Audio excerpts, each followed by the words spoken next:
Good evening, everyone. Good evening, Madam Sarah. Good evening, Madam Sarah. Good evening, Sarah.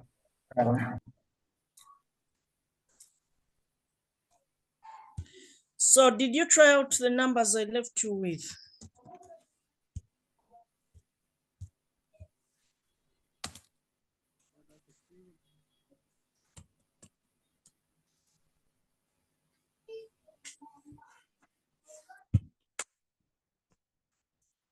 So did you try out the numbers or you didn't get time? Time. We are preparing for August sitting exams. Madam, we tried out this one for December, but we failed to interpret. December question 1. But question 3, we did it. Can go through all of them, Sarah. There are many, we can't go through all of them. So last time I had said we are to start on a new topic. However, Yeah, some of them. I thought it wise we first complete all the costing systems so that we know that this topic is fully complete before we start on another topic, because there are other costing systems that we normally use. So probably let's first look at them, then later on we shall look at relevant costing. So let's write a heading: other costing systems. Other costing systems. Other costing systems.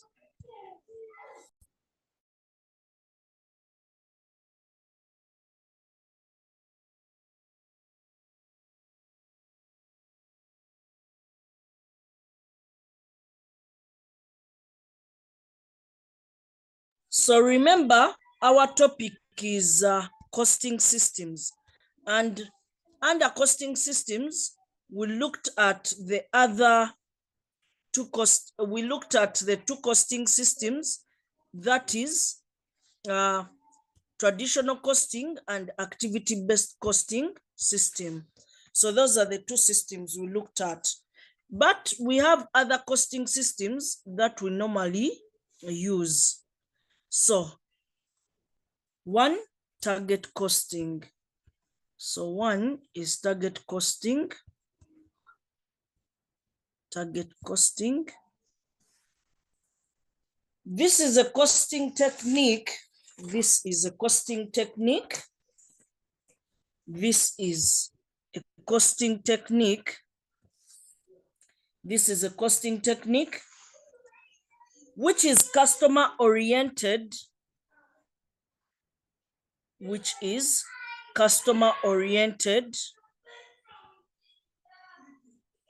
Which is customer oriented. Which is customer oriented. Which is customer oriented. Madam, And it involves. Pardon? This is a costing technique which is customer oriented. Which is customer oriented. And it involves. And it involves estimating. And it involves estimating. And it involves estimating. And it involves estimating the selling price of the product.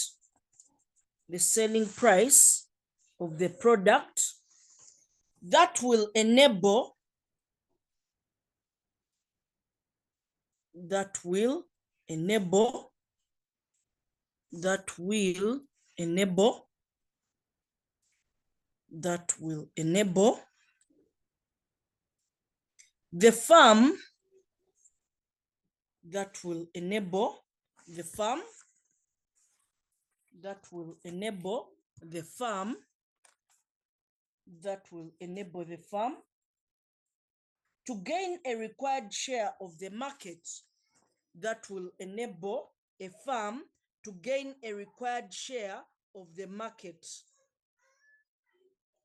Of the market. Of the market.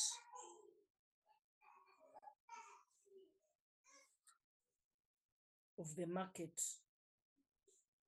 It involves undertaking market research. It involves undertaking market research.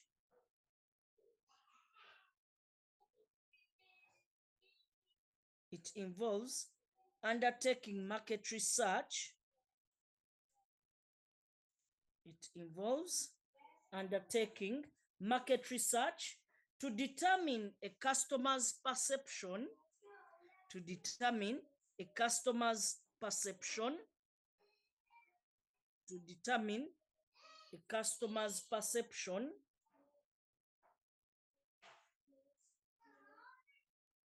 of the product's value, of the product's value, of the product's value, of the product's value. And then we say, i.e., the cost of a product is determined, i.e., the cost of the product is determined, i.e., the cost of the product is determined, the cost of the product is determined, the cost of the product is determined before it is sold. Before it is sold or produced. Before it is sold or produced. Before it is sold or produced. Or produced. Before it is sold or produced. Or produced. Or produced. Then we say that it involves estimating the cost of a product. It involves estimating the cost of a product. It involves estimating the cost of a product. It involves estimating the cost of a product. It involves estimating the cost of a product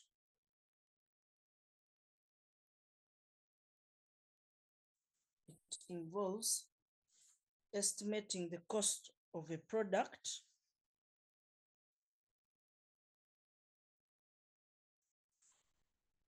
it involves estimating the cost of a product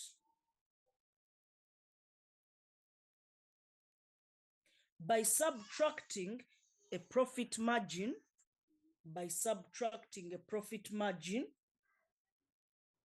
by subtracting a profit margin, by subtracting a profit margin, by subtracting a profit margin, by subtracting a profit margin that the company wants, that the company wants, that the company wants from the competitive market, from the competitive market price, from the competitive market price of the product, from the competitive market price of the product, from the competitive market price of the product, from the competitive market price of a product. Excuse me, I beg From your the pardon. By subtracting a profit margin? That the company wants from the competitive market price of the product, from the competitive market price of a product.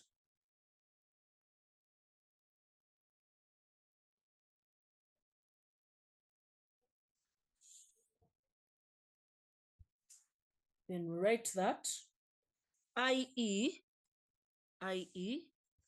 target cost, i.e., target cost is equal to, i.e., target cost is equal to target price is equal to target price minus desired profit minus desired profit.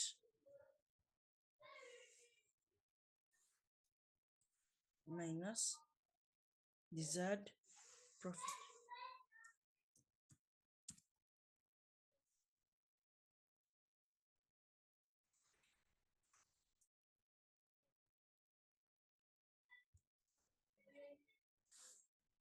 So what we are saying here about target costing is simply that under target costing, we have what we call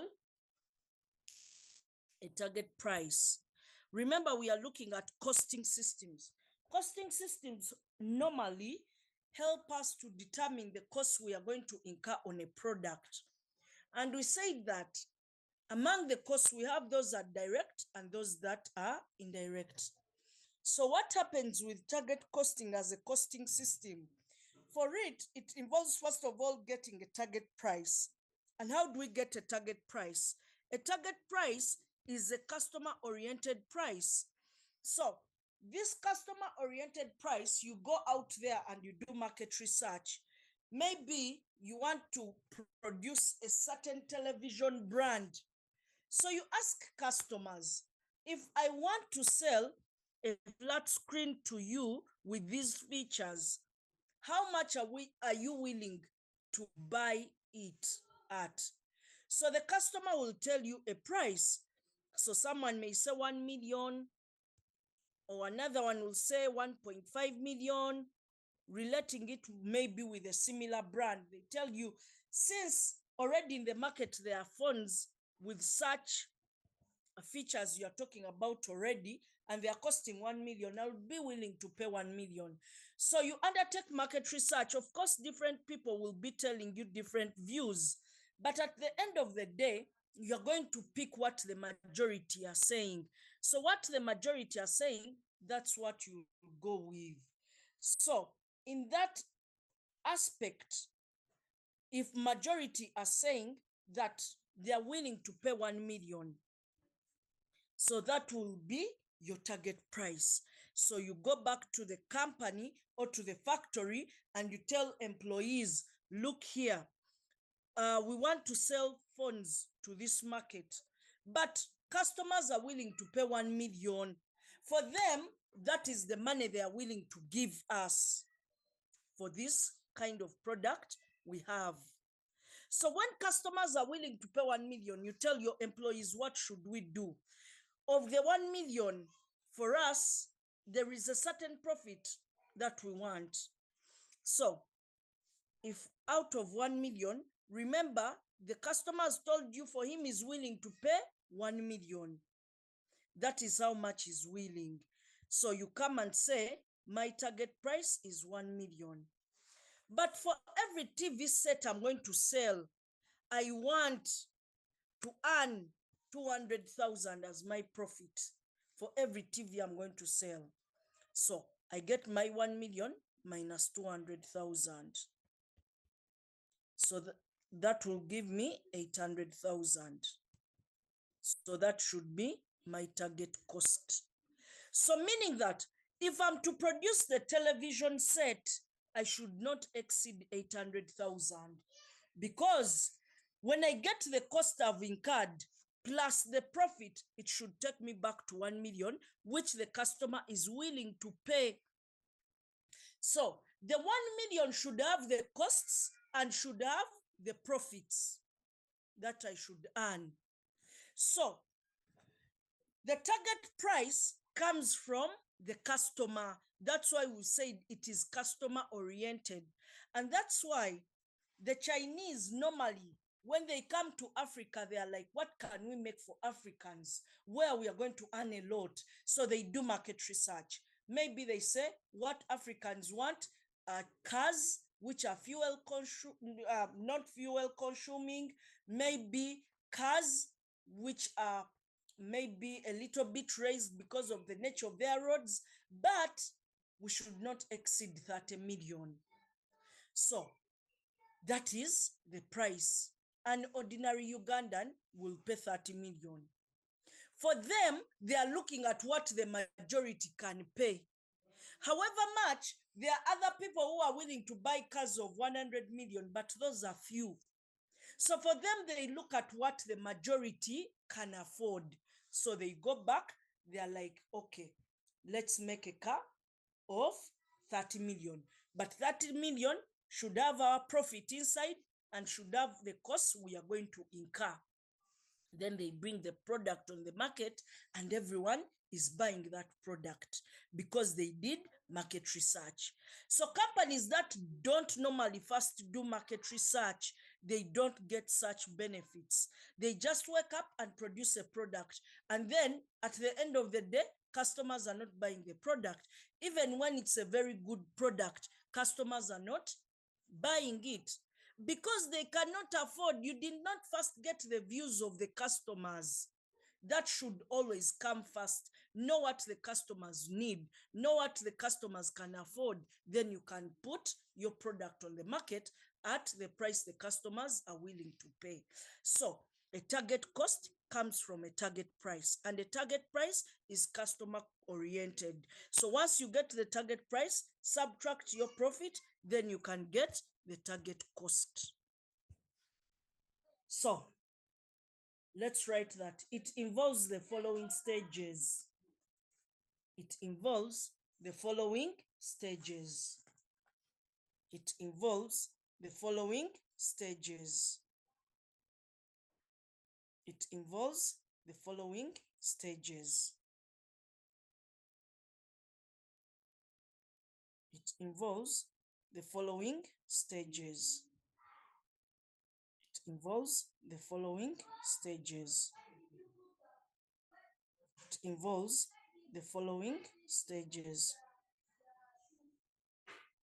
1, determine the target selling price.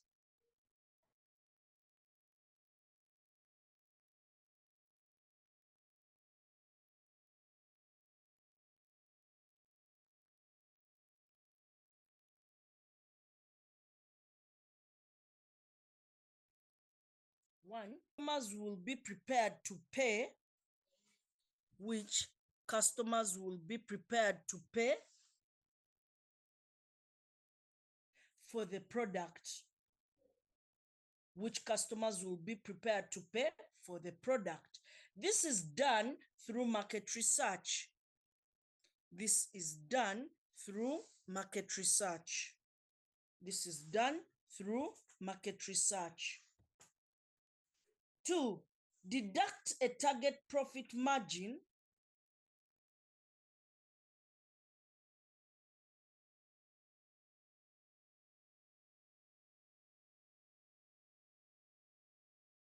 Deduct a target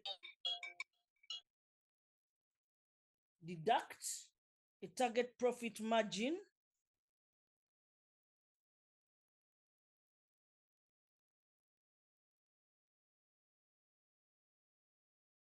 Deduct a target profit margin from the target price to determine the cost.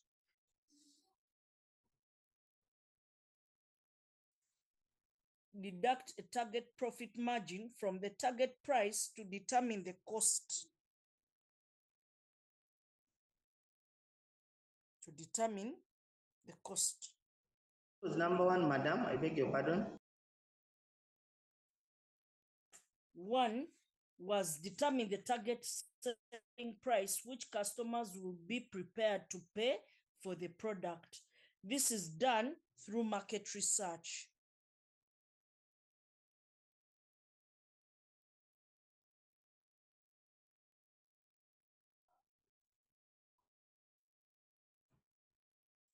So number 2 is deducted target profit margin from the target price to determine the cost. To determine the cost. To determine the cost. 3, estimate the actual cost of the product. Estimate the actual cost of the product. Estimate the actual cost of the product. 4, if estimated actual cost exceeds the target cost, if estimated actual cost exceeds the target cost, investigate ways of driving down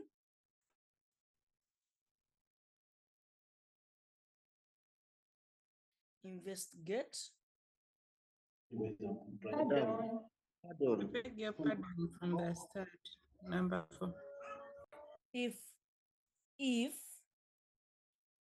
estimated actual cost exceeds the target cost, that is number 4. If estimated actual cost exceeds the target cost,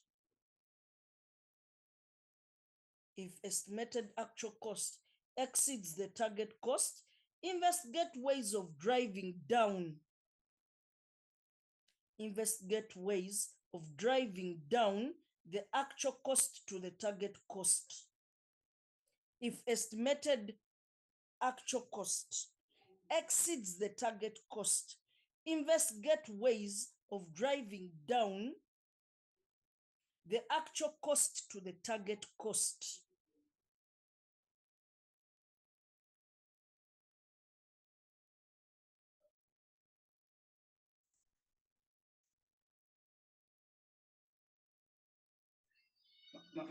Madam, pardon, number 4.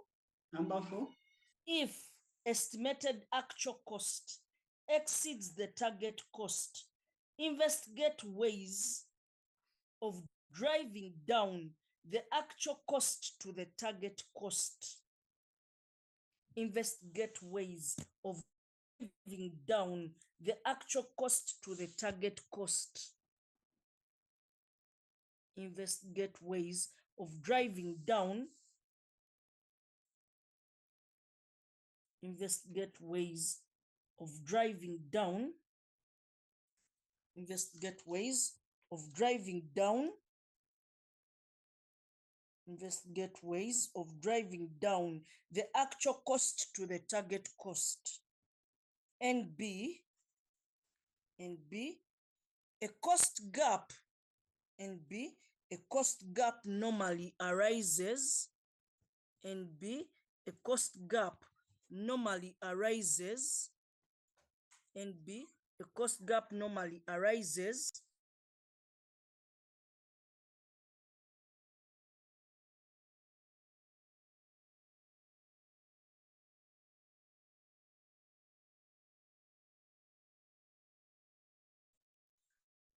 So we are writing that NB, a cost gap normally arises when the actual cost is greater than the target cost of making the product.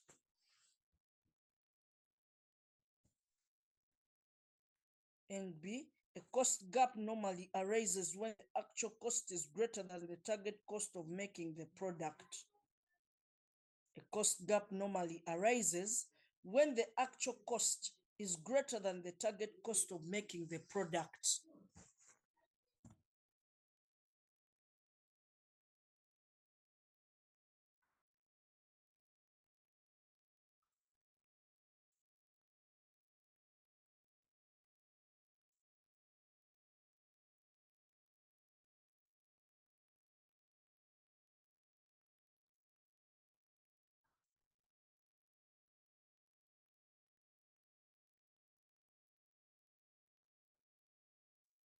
So what are we trying to mean here? What we are trying to mean here is that we have what we call a target cost. And we are saying that the target cost is the desired cost of producing a product. Remember, a cost is an expense incurred during production of goods or provision of services. So the target cost is our desired cost. So we are saying the steps of getting that desired cost. First of all, go to the market and determine the target price. After determining the target price, get that price and subtract your desired profit. After doing that, you'll get a target cost. But this target cost, immediately it is higher. Immediately the estimated actual cost exceeds the target cost, we must reduce the actual cost. What do we mean? I've given you an example of a television set. So you've gone and people have told you that, you know what, we can afford that TV you're talking about. If you sell it at means that is the target cost, the target price. So if people are telling me 1 million shillings, that means the price I'm targeting is 1 million. But like I told you, the profit, my desired profit is 200,000 on each TV set. So meaning that my targeted cost is 800,000. So I go back and I tell my engineers that let's make a television set with these features, but we should not exceed 800,000. Now, the engineers sit down. They start calculating the hardware, the software, and everything. They realize that if we are to make a television set with the features you are talking about, sincerely, the cost we are going to incur is 1.5 million shillings. That is the cost. This is the actual. Now the engineer is telling you the reality because he's the one who does this work every day.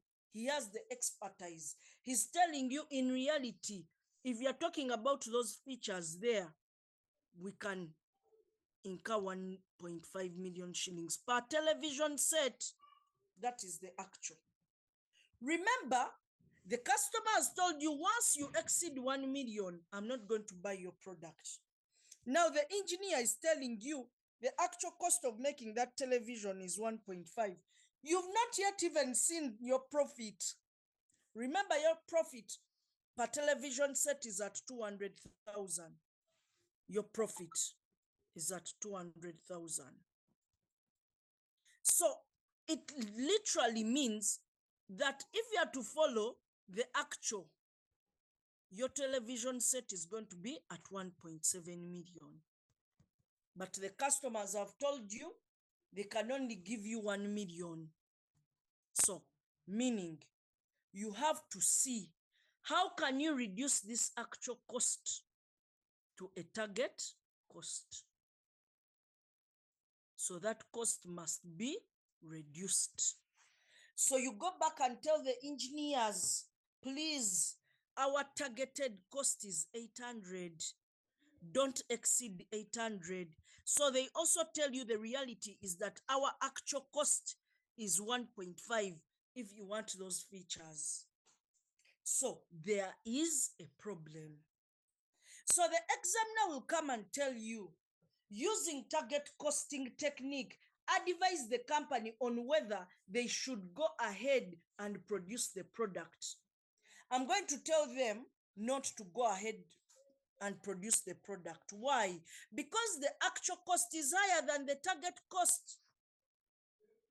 So if you insist, no one is going to buy this product here because the actual cost has exceeded the target cost. So they should not exceed. So we are saying that there is what we call a cost gap. A cost gap is the difference between the actual cost and the target cost. That difference there is what we call the cost gap. The difference between the actual cost and the target cost. So if your actual cost is 1.5 million, your target cost is 800,000, that means there is a cost gap. And therefore, the company should not go ahead and produce that product. But once the cost gap is not there, then they should go ahead and produce that product. I normally give people an illustration that if you've woken up and you have a journey, so you've targeted or you've budgeted to incur 10,000 shillings on that journey, that for me, I'm not going to exceed 10,000. That is your targeted cost. That is your target. I'm not going to exceed 10,000. That is the money I have in my pockets. Now, you go to the bus park. They tell you, for us, our transport cost is 15,000. Now, this is the reality. So, the service providers are telling you the actual cost is 15. Remember, your target was 10. Are you going to board that bus? You're not going to board it because the actual is higher than the target, what you can afford. The target is what you can afford. The actual is the reality. Sometimes you may want to afford something, but the reality cannot enable you. So we always follow the reality, not your desires. So that means you're not going to board that bus. You cannot afford it. So whenever the actual cost is higher than the target cost, there is a cost gap, and therefore production should not go on. However, if your actual cost, let's say your targeted cost, so my transport cost in my pockets, I have 20,000 shillings. Now I reach the bus park. They tell me the transport cost here we are charging is 10,000. So they are telling you that their actual is 10,000. Remember, you are prepared to pay 20, but they are telling you the actual is 10. Is there any problem here? There is no problem because you have a saving. So when the actual cost is actually lower than the target cost, there is no problem. Even the cost gap is not there. So don't start computing cost gap. It is not there. A cost gap only comes when the actual is higher than the target. That's when you have problems. And that's why we are saying here, we are saying that you have to make sure that the actual cost is reduced. Whenever the actual cost is higher than the target cost, you must reduce it. Now, there are circumstances, like someone here in the chat is saying that sometimes the targets in the banking sector are not achievable, but people still remain in their jobs. There are circumstances when the actual cost is higher than the target cost, but we insist to produce. Because sometimes quitting may not be an option. So you have to see how to manage the problem. So we have to see which options can we take to make sure that we continue with production. So let's write a heading: ways of reducing or closing the cost gap. Ways of reducing or closing the cost gap. Here we are seeing that the cost gap is 5,000. The cost gap is 5,000. So we have to see how do you close or eliminate that gap of 5,000. 1, identifying key preferences of customers. Identifying key preferences of customers, i.e., look at what customers need the most. Look at what customers need the most. Madam, pardon me on the the point. Identify key preferences of customers, i.e., look at what customers need the most. Look at what customers need the most. Look at what customers need the most.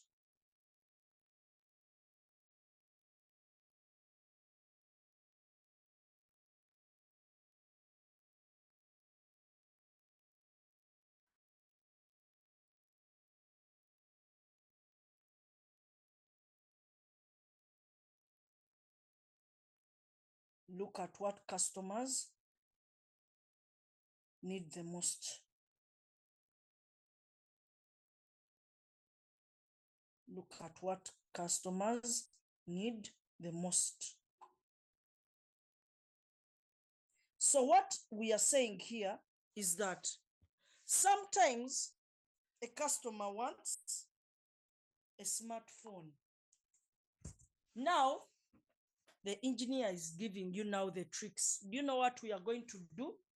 What does that customer want the most? We don't want to lose that customer. What does he want the most?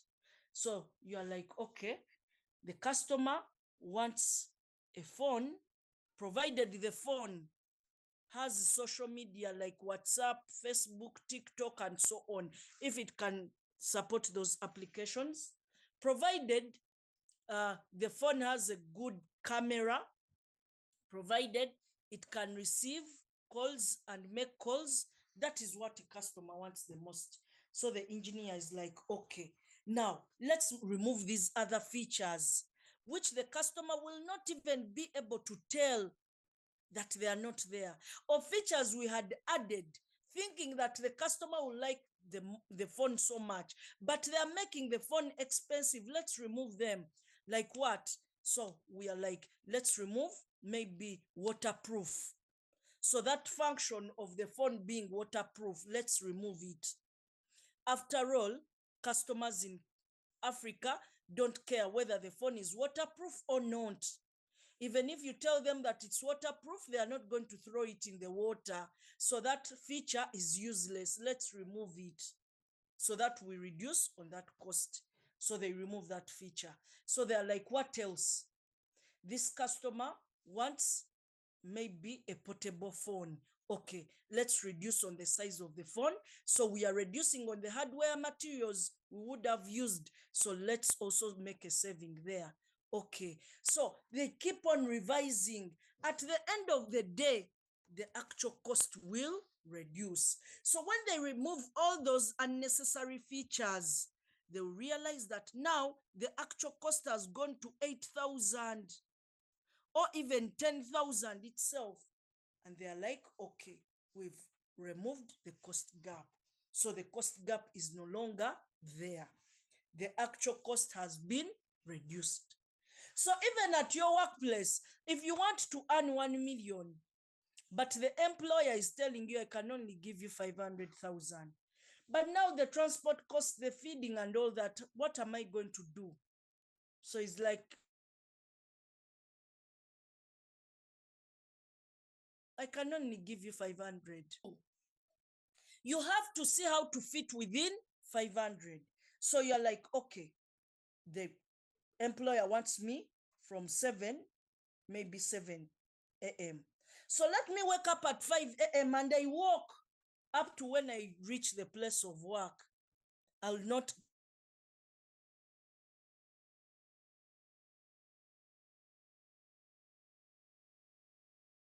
board any taxi.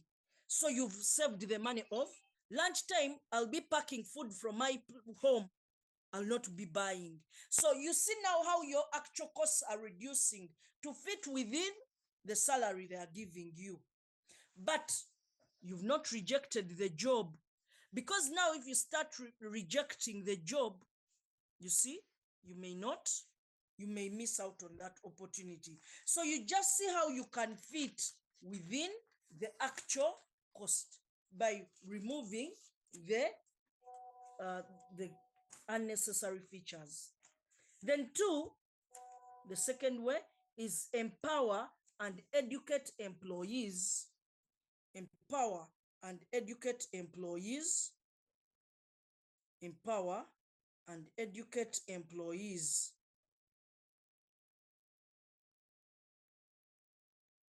Empower and educate employees. Empower and educate employees. Empower and educate employees. Empower and educate employees by equipping them with the skills of undertaking the tasks. Empower and educate employees by equipping them with the skills of undertaking the tasks. Empower. Madam, pardon. Empower and educate employees by equipping them with the skills of undertaking the tasks. Empower and educate employees by equipping them with the skills of undertaking the tasks that will help the company achieve a target cost. Empower and educate employees by equipping them with the skills of undertaking the tasks that will help the company achieve a target cost. That will help the company achieve a target cost. Empower and educate employees by equipping them with the skills of undertaking the tasks that will help the company achieve a target cost.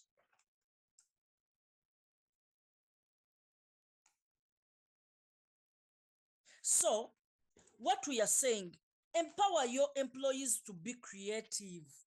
Let them think how they can reduce this cost here to go to that cost. Or you can educate them, sponsor your employees to go for further studies to see how, for example, in China, people are able to make cheap phones, which are good. So that is the kind of empowering and educating employees. Sponsor them to go to Japan to study mechanical engineering and see how Japan is making good cars which are cheap and satisfying the African market. So when this employee comes back, they're going to implement the same and the company is able to make a saving. The next 3, dismantle the product and remove all the unnecessary conditions. Dismantle the product and remove all the unnecessary conditions. Dismantle the product. Dismantle the product and remove all the unnecessary conditions. So you need to dismantle the product and remove all the unnecessary conditions, all of them, all the unnecessary that the customer does not need. So those are some of the ways you can reduce on the cost gap. Advantages of target costing. Advantages of target costing.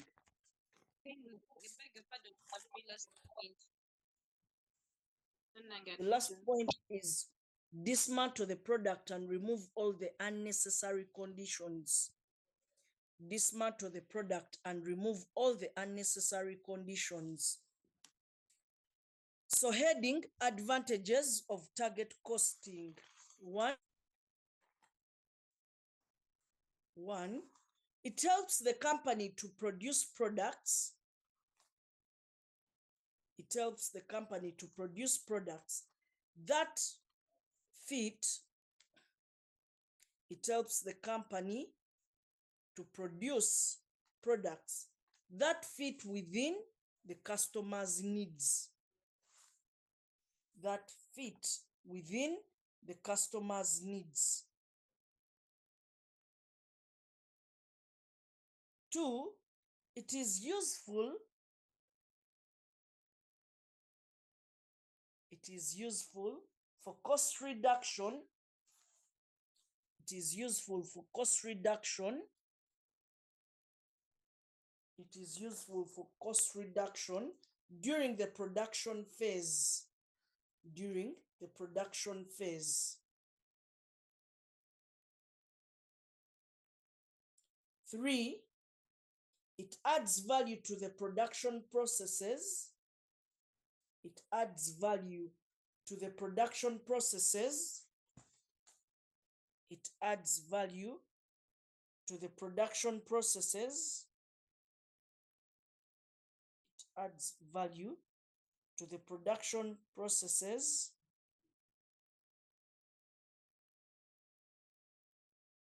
It adds value to the production processes. It adds value to the production processes. It adds value to the production processes. Excuse me, Madam Sarah, these are advantages of what? And come Advantages again. of target costing. It adds value to the production processes The second by one, please. eliminating. It adds value to the production processes by eliminating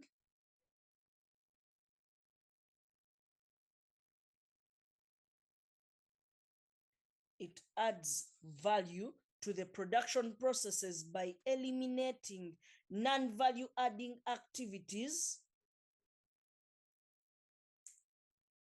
By eliminating non-value adding activities. Thus,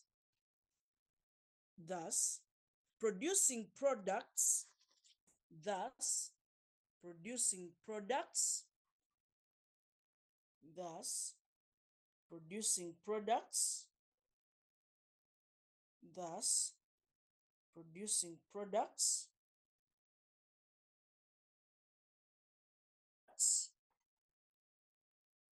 which are beneficial to customers, and thus producing products which are beneficial to customers,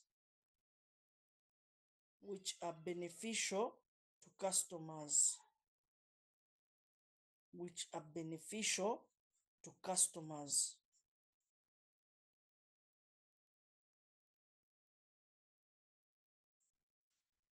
Which are beneficial to customers. 4, it is useful in a competitive market. It is useful in a competitive market.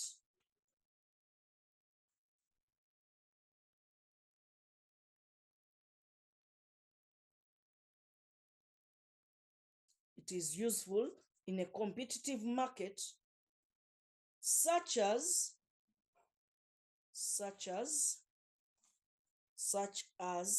a market where a company is not where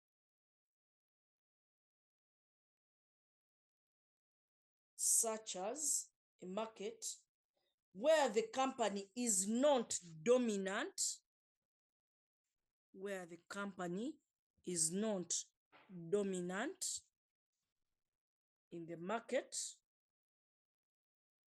is not dominant in the market, and is focused, and is focused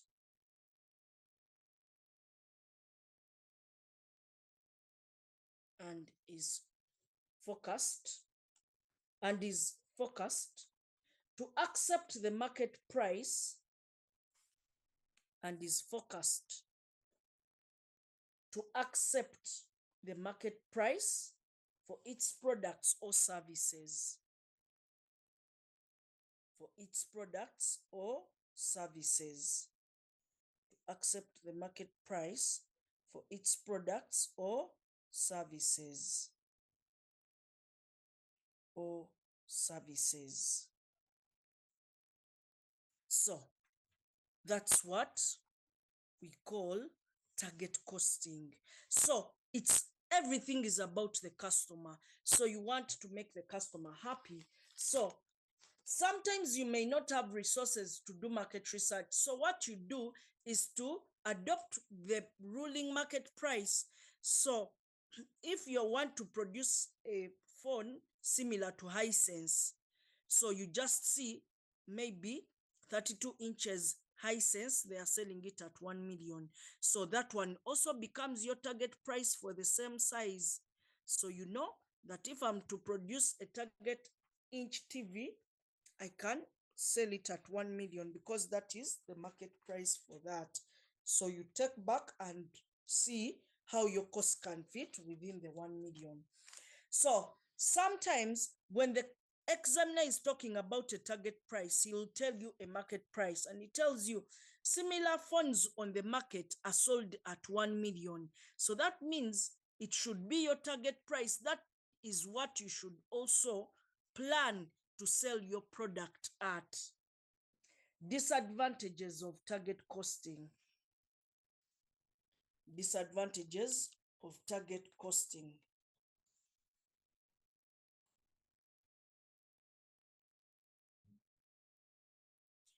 One,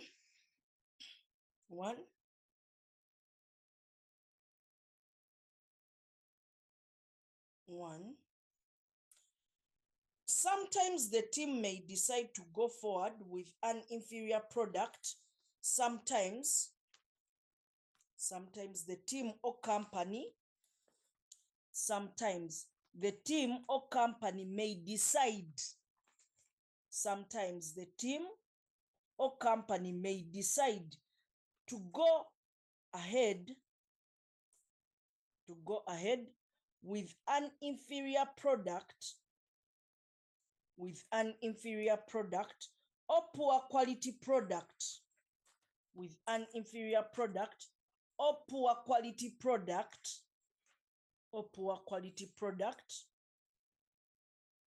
with an inferior product or poor quality product,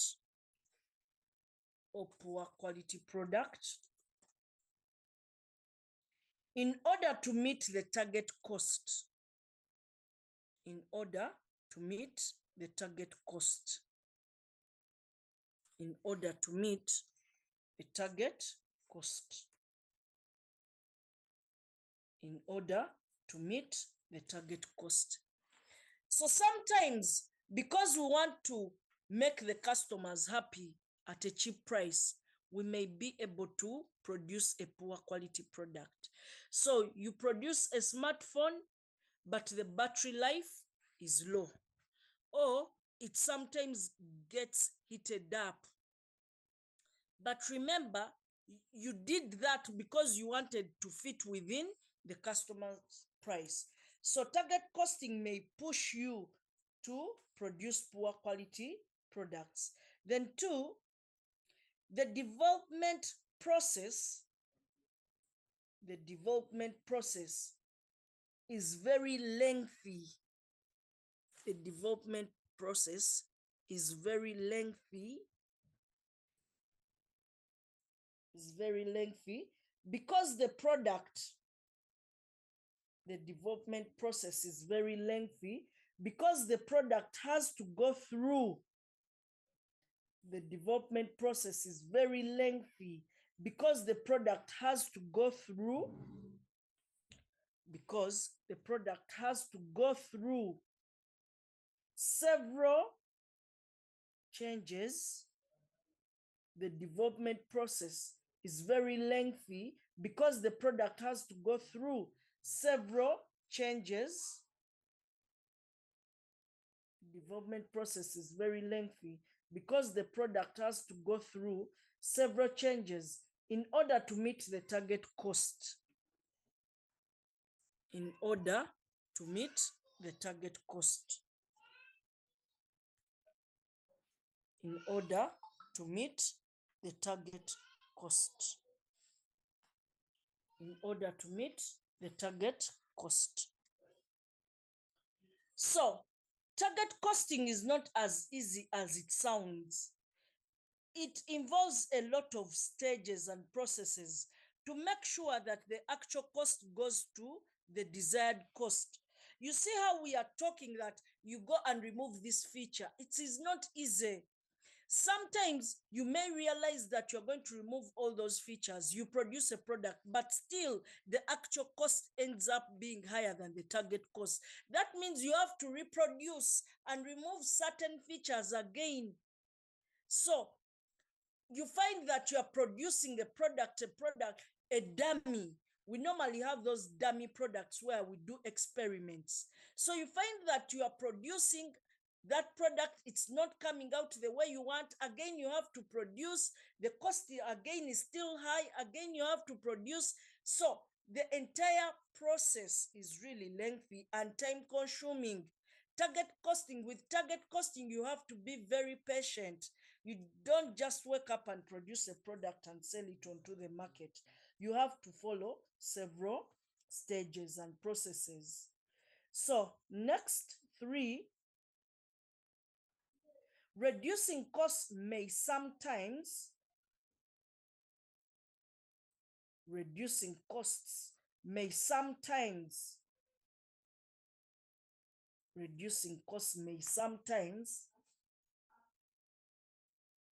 affect the employee's morale.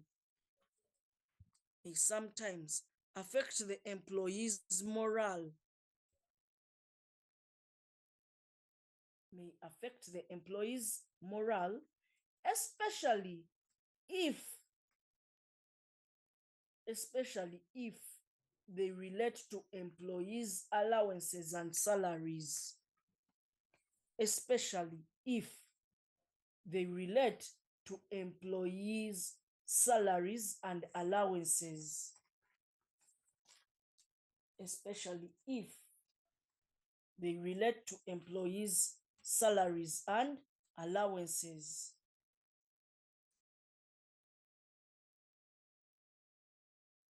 So, you see how we are saying you have to reduce the actual cost until they go to the target cost. Sometimes among the costs you're going to reduce are the employees' allowances and salaries. So you may realize that you need to cut down on employee costs. So maybe you even lay off some people because you want your actual cost to really go down. So you're like, okay, let's reduce on the number of employees we have.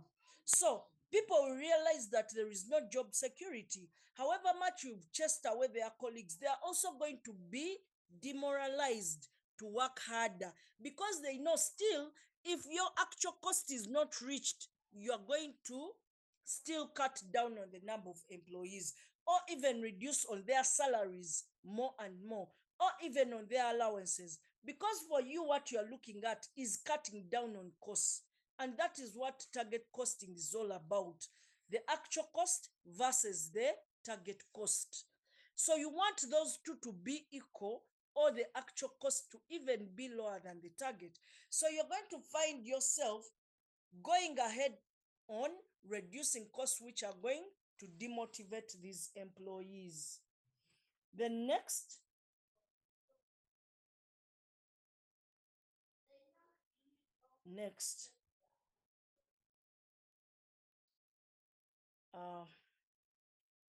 the approach involves the contribution of several people. The approach involves the contribution of several people, which may make it difficult,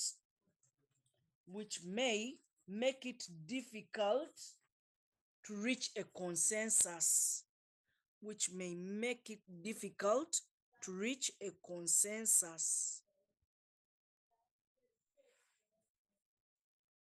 So whenever a system involves, we are saying that involves contribution of several people, which may make it difficult to reach a consensus. So you have to consult very many people And when you consult very many people, people bring their ideas. This one is saying that one is saying that one. So at the end of the day, you're going to be confused and you're not going to reach an agreement or a consensus. Target costing is all about consulting. You consult the owners of the company, you consult the employees, you consult the customers. So imagine all these people are giving you their ideas. At the end of the day, it's going to be very difficult to reach a consensus. The next, mistakes in target costing. Mistakes in target costing.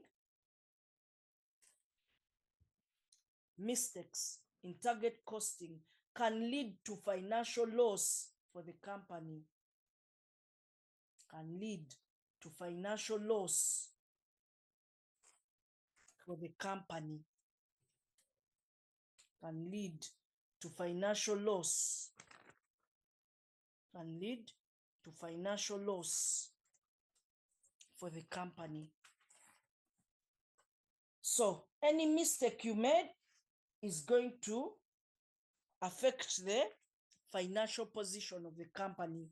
So once you make a mistake in the target costing, that means you're going to get a financial loss at the end of the day.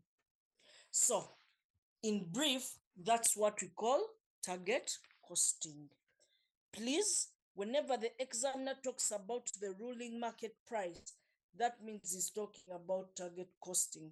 And therefore, in that case, you need to talk about the target cost, the desired profit, and all that. So we shall see detailed examples there. So target costing is not normally set alone. It is set alongside other numbers. So we are going to look at those life cycle costing, which is also another costing system, which is sometimes set alongside target costing.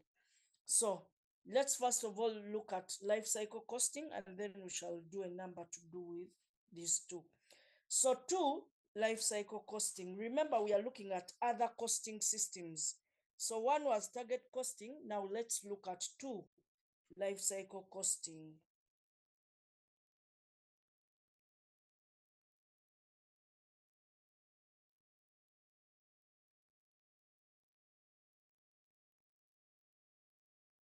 Life cycle costing. Life cycle costing.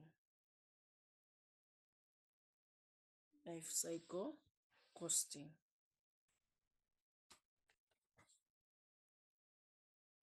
Life cycle costing.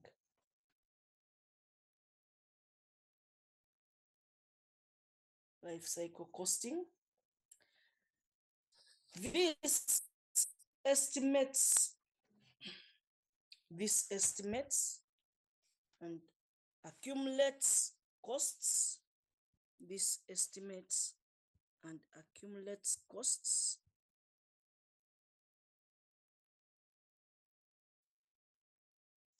over the entire life cycle. This estimates and accumulates costs over the entire life cycle of the product.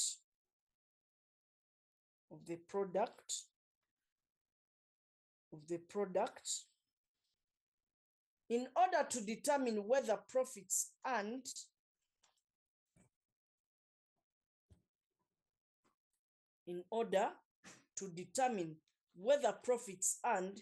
during the manufacturing phase,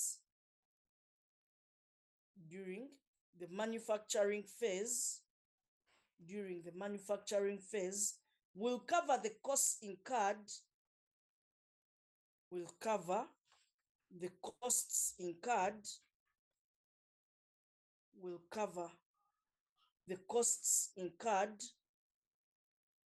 Madam, pardon. From whether? This estimates and accumulates costs over the entire life cycle of the product in order to determine whether the profits earned During the manufacturing phase, the profits earned during the manufacturing phase, during the manufacturing phase, during the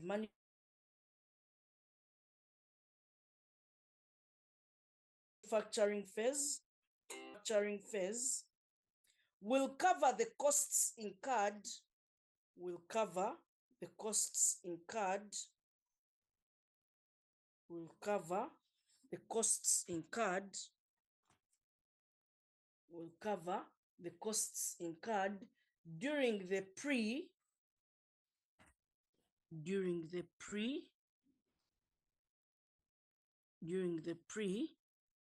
and post, during the pre and post, during the pre and post manufacturing stages, during the pre and post manufacturing stages.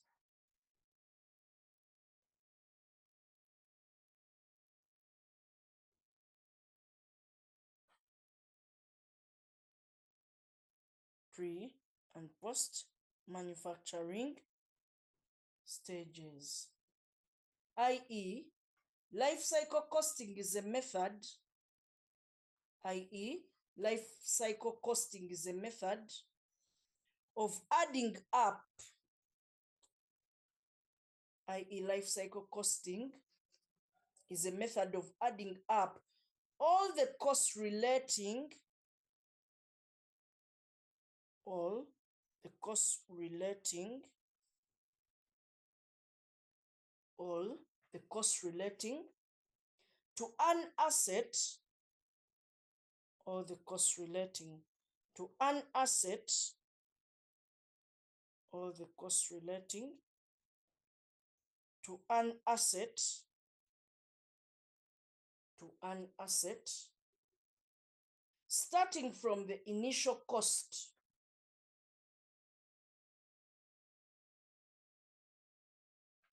starting from the initial cost, starting from the initial cost, starting from the initial cost, starting from the initial cost to its end of life, to its end of life, to its end of life,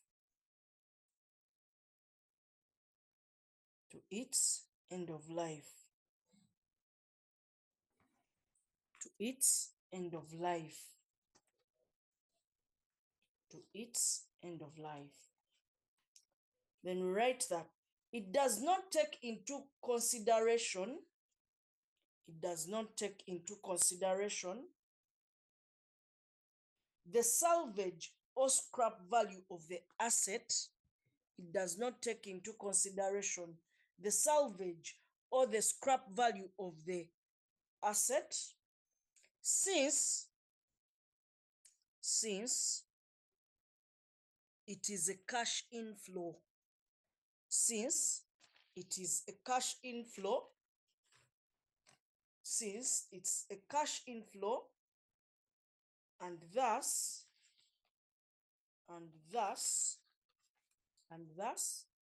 not treated as an expense, and thus not treated as an expense.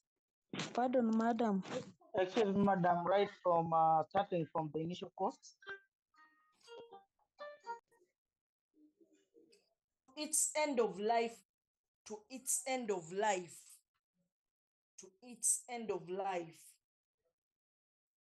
It does Madam, not, and thus it does not take into account the salvage or scrap value of the asset, since it's a cash inflow, and thus not treated as an expense, and thus not treated as an expense, and thus not treated as an expense.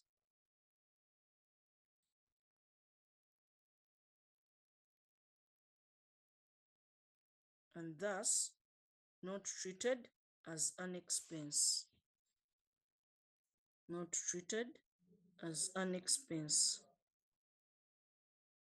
And thus not treated as an expense.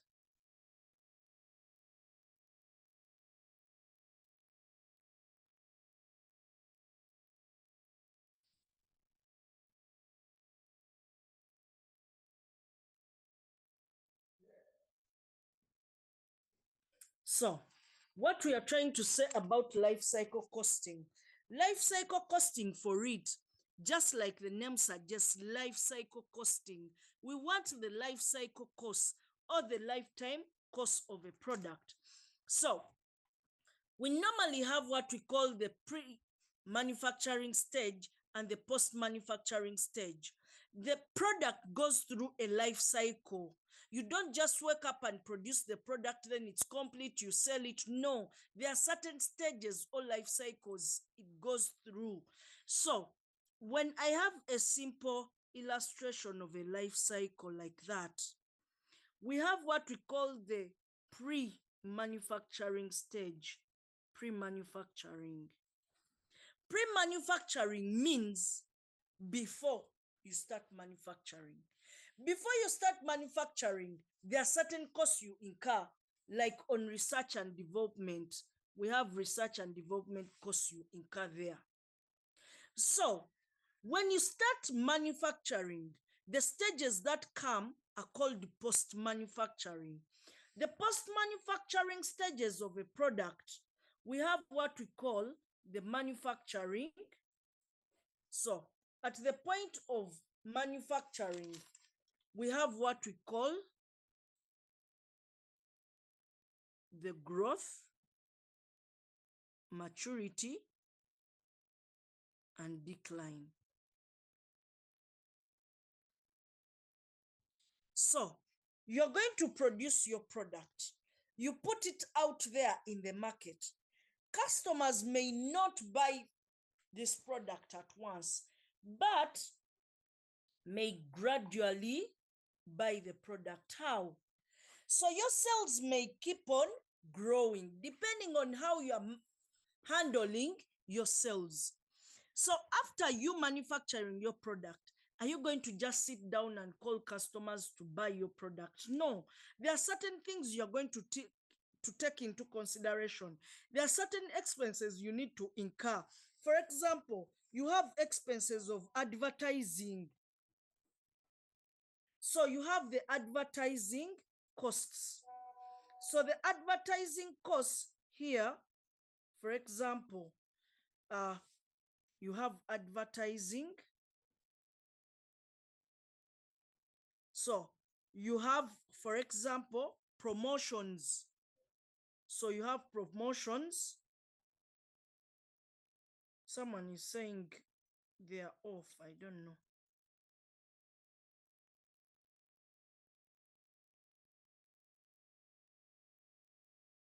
We hear you, madam.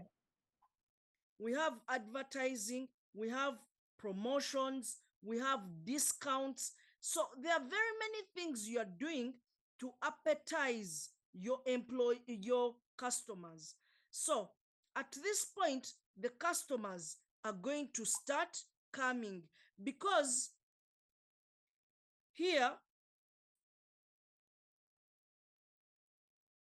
at this point, customers are now aware of your product. So you are also doing things that are appetizing. You're doing promotions. You're doing, for example, Black Fridays and so on and so on. So you realize that now the customer's demand for your product is increasing gradually. Before you had 10 customers, now they are multiplying 20, 30, 40, because you've created awareness for your product. So we believe at that point after manufacturing, you're going to have the growth stage, but you're incurring costs.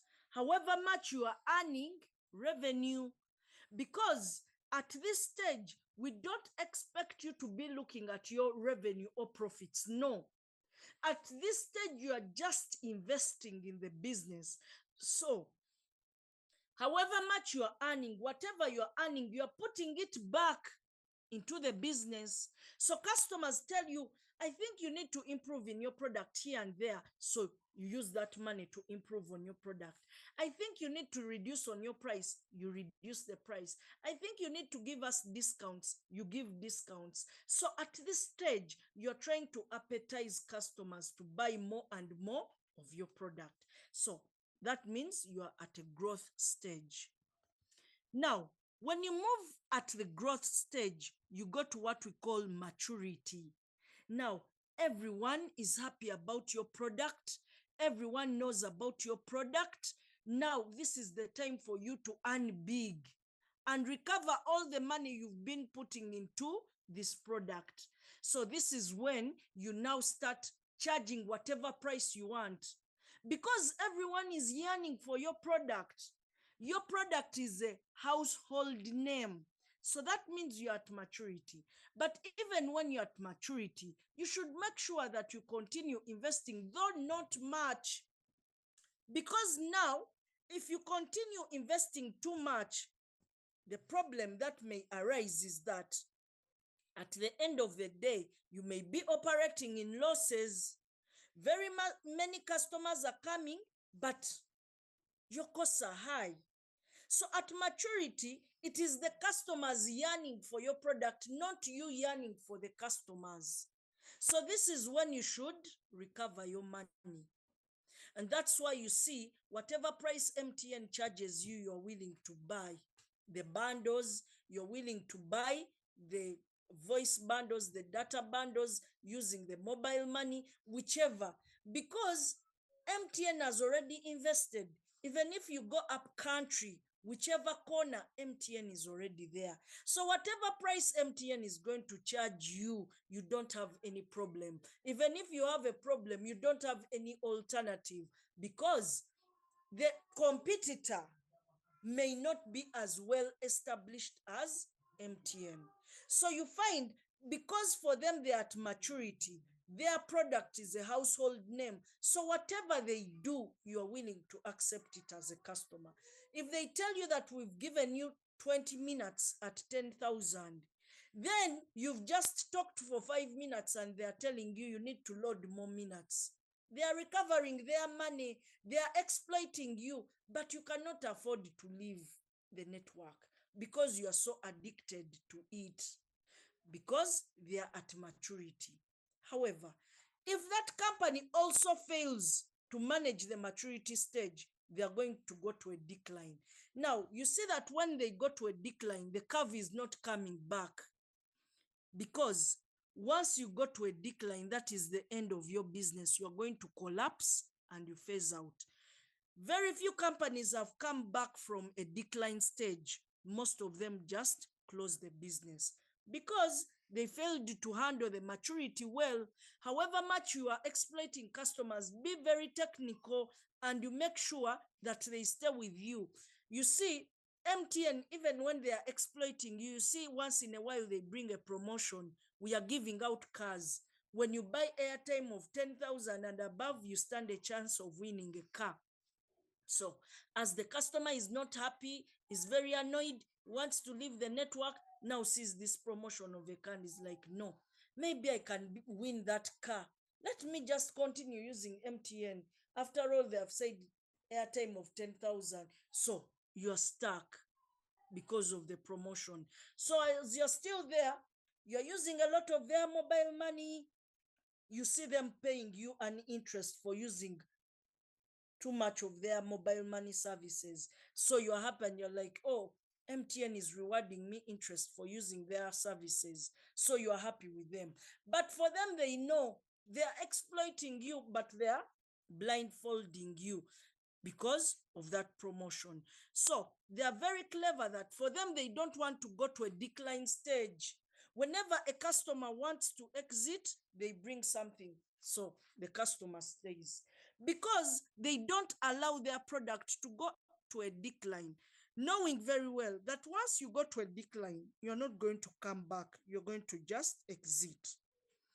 Now, maturity stage disturbs very many companies. When you look at companies like Nokia, Nokia was at a maturity stage. It was the best phone in the whole world. So at that time when phones were not there, everyone was looking at a Nokia. Having a Nokia was very okay. But now who can hold a Nokia? No one. So for them, when they were at maturity, they didn't see or think of how to improve on their product. So when the Samsungs, the iPhones came on board with smartphones, Nokia was phased out. By the time Nokia thought of bringing a smartphone, people had already switched to Samsung iPhone. Now, even if Nokia brings the best phone, it is very hard unless it rebrands and brings another form of smartphone. But also, if the Samsungs, the iPhones don't handle their maturity stage, they are going to go to a decline. Why? Look at Tecno. Everyone is buying Tecno. The Chinese understood that Africans want cheap things. So once you bring a phone of 5 million, Africans are not going to buy that phone. Very few can afford to go and spend 5 million on a phone. But very many want smartphones. For them, what they are looking at is social media and the price of the phone. So those things of battery life, what they also want cameras. So those things of battery life, what they know Africans don't like that much, those other functions. You see, one time I looked at Samsung advertising a waterproof phone, and I was like, what are they even thinking about? This is not the area where they should be doing such things of waterproof. You can do that in Europe where someone will swim with their phone and so on. But even if someone buys just a watch which is waterproof, Africans don't swim. So when will someone swim to put their phone in water? Never. So if you bring such features, they don't work for us, and you're making the phone very expensive or the watch very expensive, no one is going to buy. So Tecno has understood the customers. For it did target costing.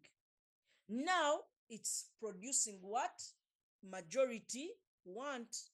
So that's why the Tecnos are selling more than the Samsungs, the iPhones, and the what, because they have understood the nature of the customers. So once you understand the customer, you're going to be at maturity forever. But once you don't understand your customer, you're going to go to a decline stage. If you look at which other company was at a peak season and then it was automatically phased out, which companies? Which example of a company do you know was once at maturity? Motorola.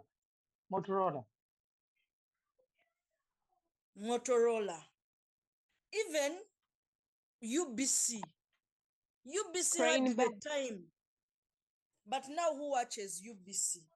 No one. They are at a decline. They are just lucky that they are a government entity. No one cares whether they are making profits or not. No one cares. But the reality is that UBC is at a decline, almost being phased out.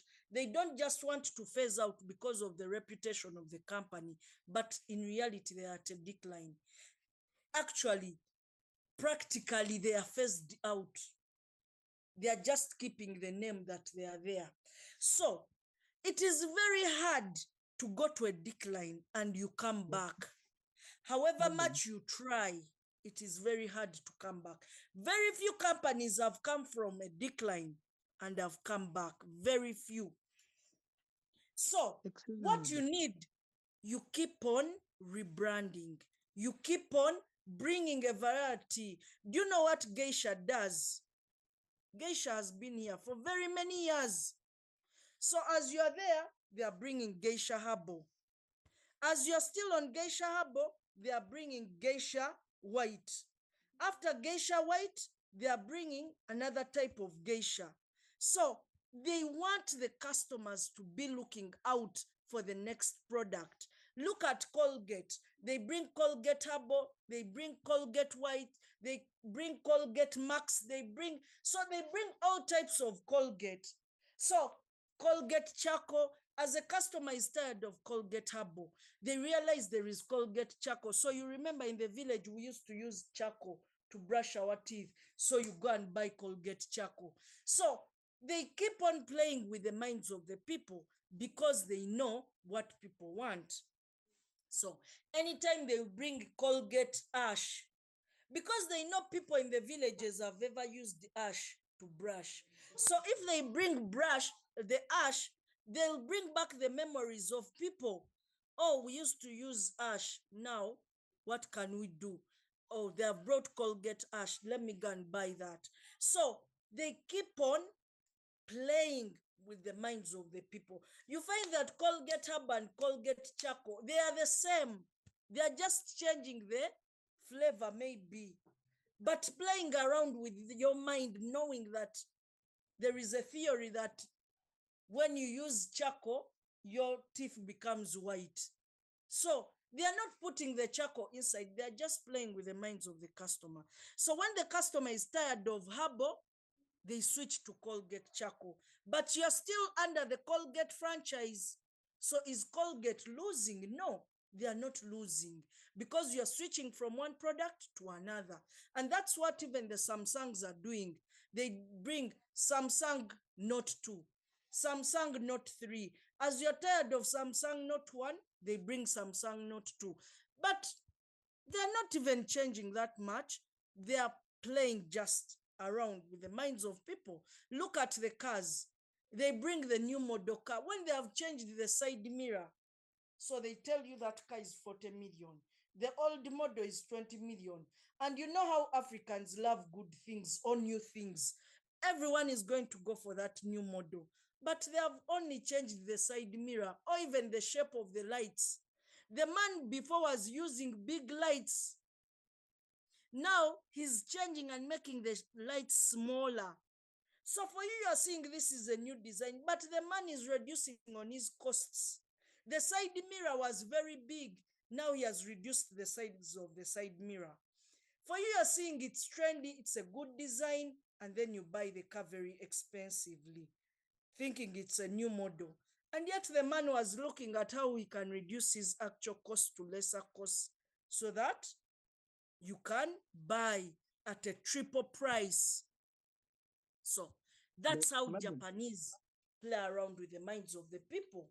And they keep, imagine how many years has Toyota been on the market? The owner died, the son came, died, the grandchildren came, they died, but the company is still there. Because they are innovative, they understood the nature of the market in which they are operating in. You go to other countries outside Africa, Toyota is not there.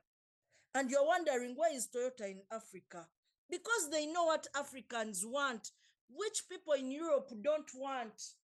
So once I understand that I have my African market, that is enough. Even if I don't go to Europe, this market is already enough for me. So that is what we call life cycle costing. You need to understand the cost you are incurring so that you can trace your profits or losses. Yes? You're comparing two other companies that have concentrated on a specific target market and they are doing well. For example, a comparison between Renzori or Coca-Cola and then Spice. Coca-Cola has specifically concentrated on the quality corporate customer, and then Spice is feeding the locals. And I think for a while, Renzori is doing quite well. as well as spice. Can't you concentrate on a specific class of people and put modifying quality to fit them, and the rest take another market base? Yes, those are some of the ways of increasing on your life cycle. Like you need to see the geographical area or the nature of the people in which you can concentrate in. You see, what Riham did, Riham is no longer fighting for market in Kampala. For them, they decided to go up country because they know people in Kampala understand Coca-Cola, and people in Kampala feel embarrassed to see someone seeing them carrying a Riham bottle. I don't know why people are embarrassed about Riham. You carry a Sky Dew, is it called Sky Dew bottle, and you're moving around taking soda. It's quite embarrassing than holding a Mountain Dew bottle. So what Riham did, they moved up country. In the villages, actually in the villages, the only soda they know is Riham products. One, they are cheap. Two, they have their own shape. So they realized that already Coca-Cola has established itself in Kampala. So for them, they went up country where Coca-Cola had not gone too much. So there, I think those of you who go to the villages, you've seen these things. You go to the village and they only know Riham products. Those are the only products they know as soda. So, and they are making profits because in the village, people like soda, and for them, they like soda, but which is cheap. But in Kampala, someone wants soda, but which has a reputation, not one which is going to embarrass them. Now, how can you be a manager and you put spice water on your table and visitors are coming in, you are the MD? Spice water of 500 shillings or 300 shillings. I saw it being sold at 300. That is really embarrassing. So you find that spice is not competing for the MDs, the market for MDs. For them, they have their own market. The garages in Chiseka, that's where they are selling their water. Because someone wants to take water, packaged water, but they are looking at it being cheap. They cannot afford a bottle of 1,000, but 300 shillings they can buy. So those ones are also there.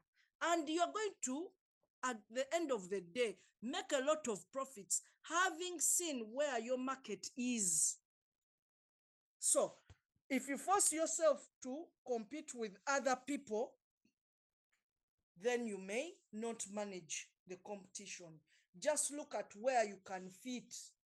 That's where, after seeing the nature of your customers and what they need, so target costing is the whole idea.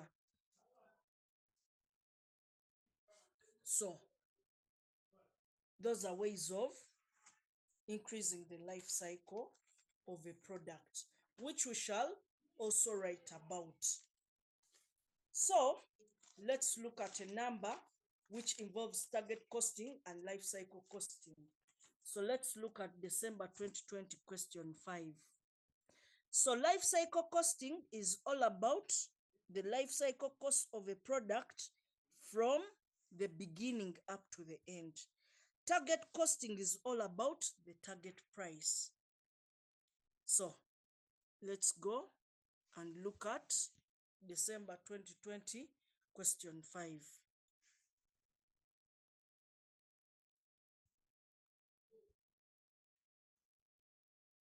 December 2020 question 5.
So question 5 is what we are looking at.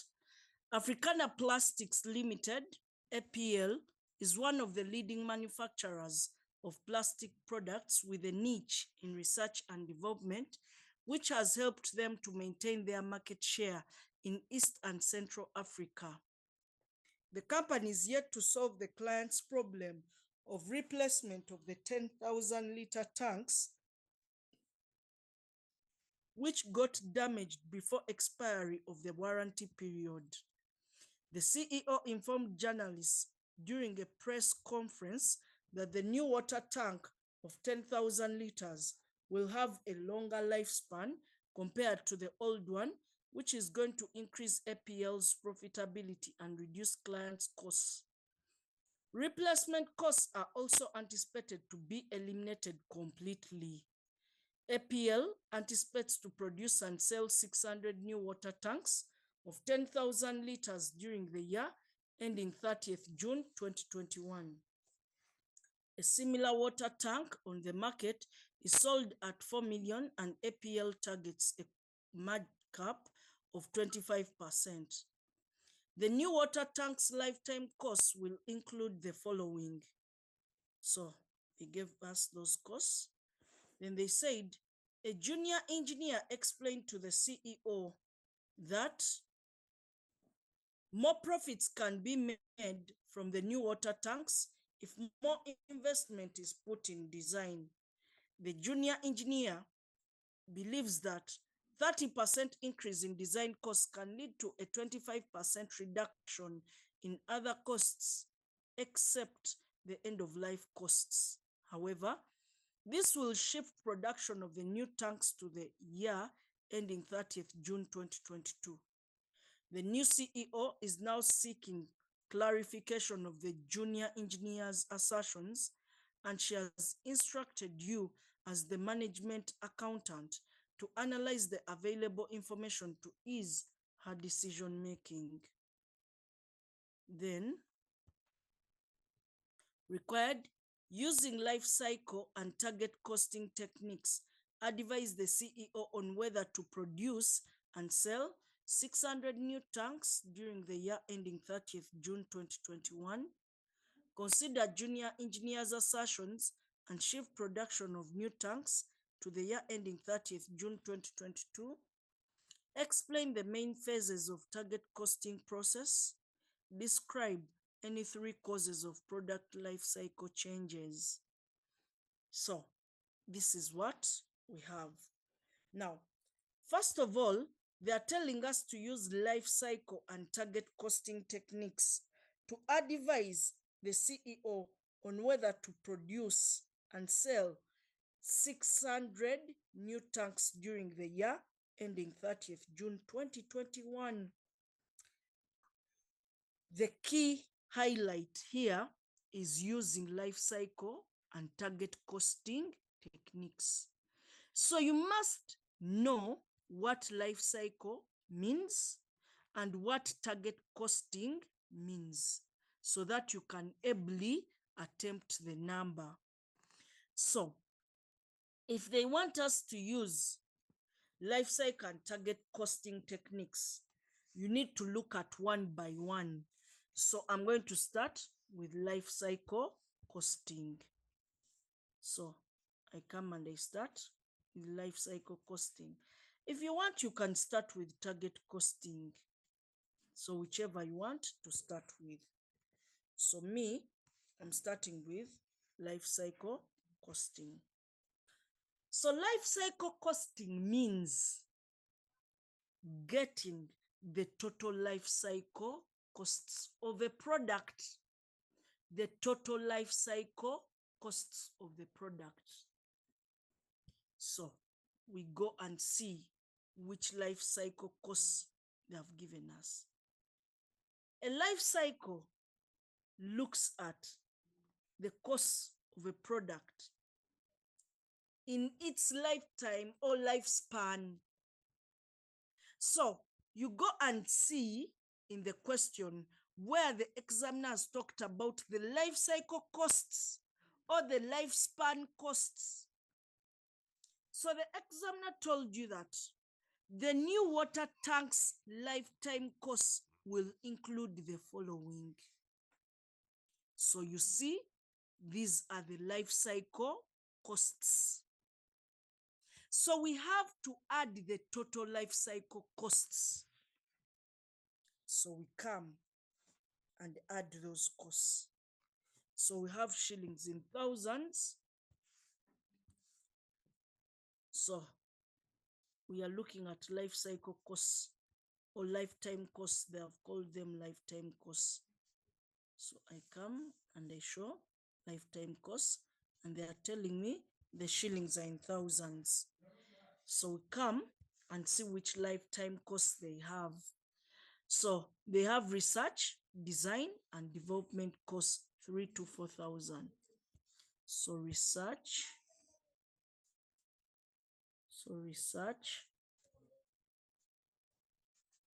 design, and development costs.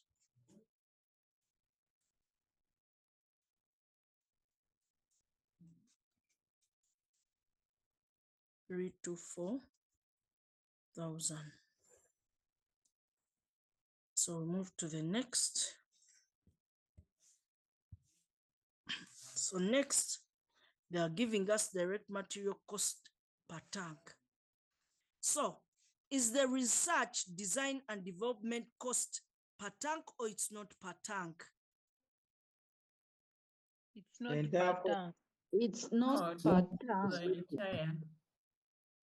So the research, design, and development costs are not per tank. They are for all the tanks. But the direct material, other direct material, and direct labor costs, those ones are per tank. I cannot add costs which are per tank and costs that are not per tank. I need to be uniform. So if I'm going to use costs per tank, that means even the research, design, and development should be per tank, just like others. If I've decided not to use per tank, that means I need to multiply these ones which are per tank with the number of tanks. So how many tanks do we have? 600. 600. So you see, they say that APL anticipates to produce and sell 600 new water tanks. So the tanks are 600. So here, I'm going to come and say direct materials, not per tank, but just direct materials. So direct materials. So I get that cost, which is per tank, the 850, and I multiply with the number of tanks, which are 600. So what do we get there? 510.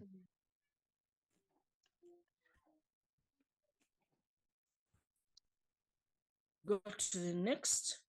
Next, they are giving us other materials per tank. So we are also going to multiply with the number of tanks. So come and say other material costs. So other material costs, we have 630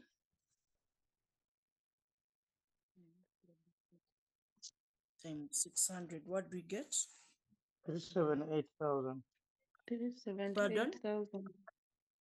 378,000.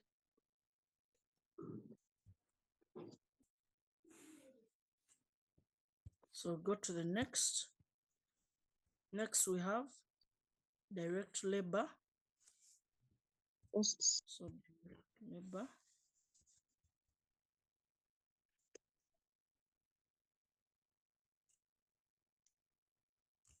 So direct labor cost here is 688 times 600. What do we get?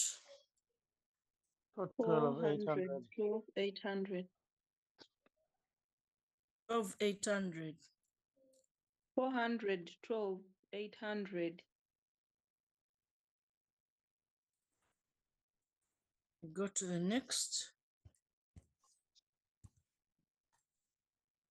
manufacturing overheads per tank. So we have manufacturing overheads. So the manufacturing overheads.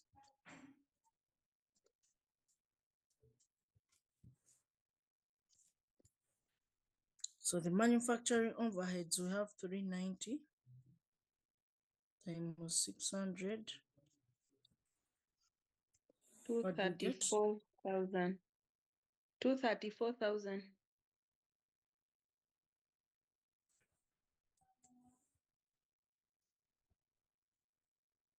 Then next, they have given us end of life costs. Are those end of life costs per unit or not per unit? Not For per the unit. entire, for the entire 600. So they are not per unit because they have not said per unit. So end of life costs. So end of life costs, you have 301, 200. So someone may wonder, what are end of life costs? End of life costs, those are the costs that mark the end of the product life cycle, like packaging. So you finished producing the product, now you've packaged it. So that's the end. The next thing it's waiting for, it's for the customer to buy it. So we've finished the life cycle cost. So we come and get the total lifetime costs. Total lifetime costs. So please add up those costs. 2,160,000. 60,000. But we want the cost per unit. So when we are advising, we depend on the cost per unit. So I come and I show the lifetime. So lifetime cost per tank.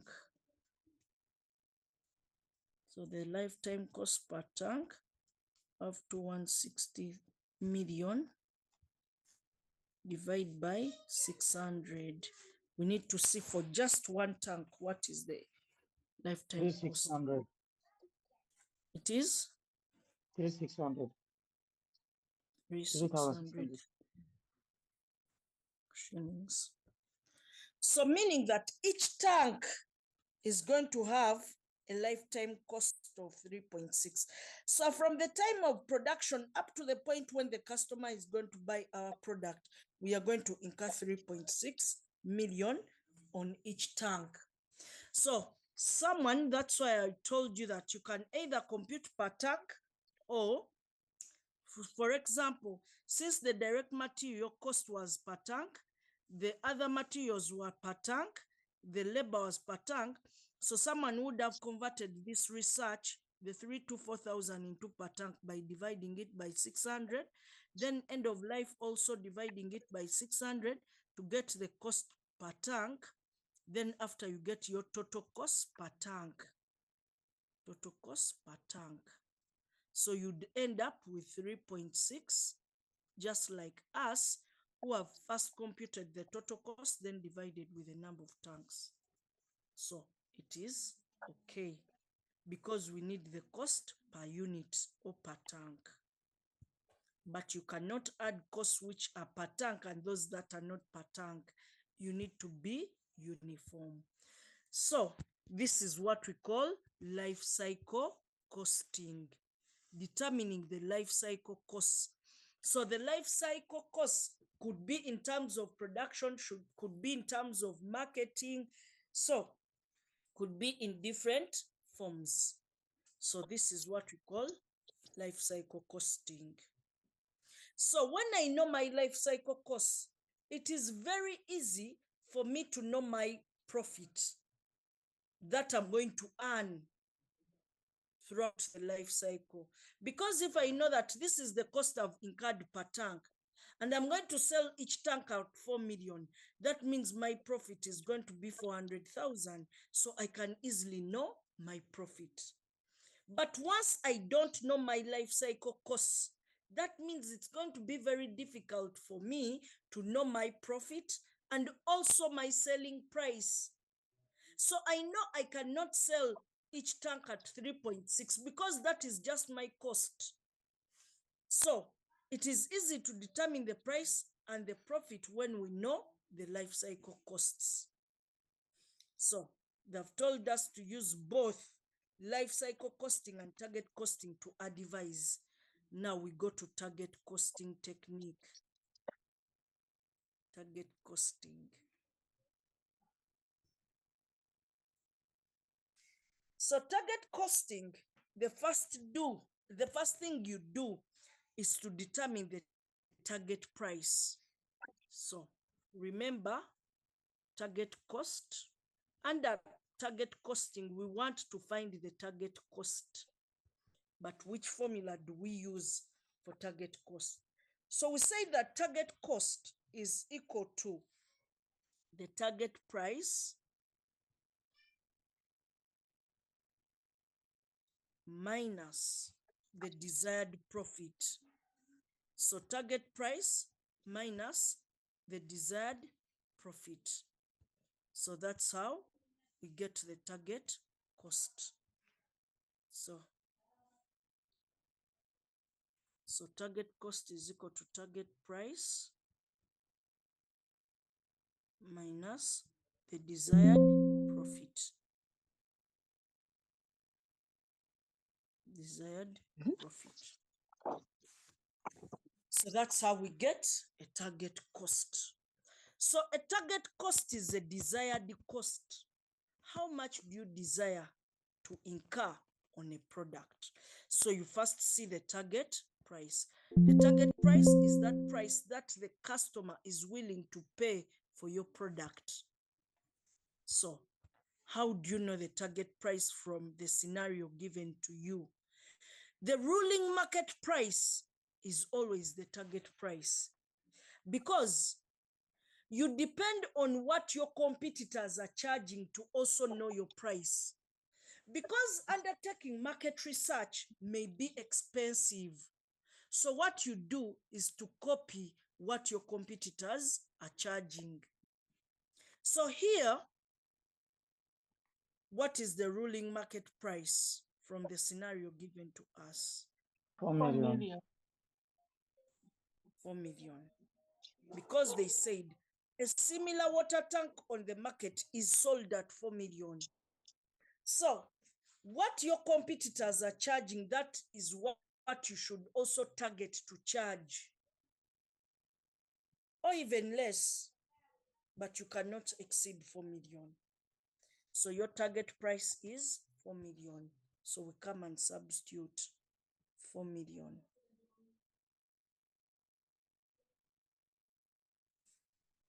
Minus the desired profit. So desired profit is what you want to earn. What you want to earn as your profit. Now, the examiner on the desired profit, he normally talks about one of these two things. The examiner will either talk about a markup or a margin. So we have these two terms.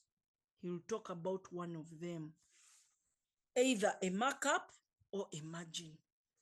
So what is a markup from financial accounting? It's on cost.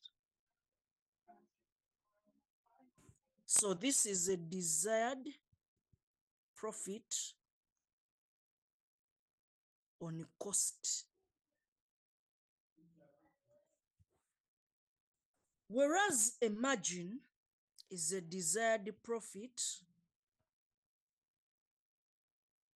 on price or your revenue. That is what we call a margin.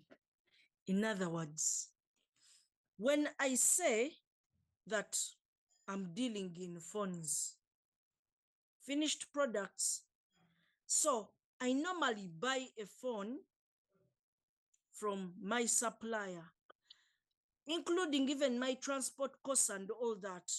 The costs I incur on the phone are 1 million. These are my costs.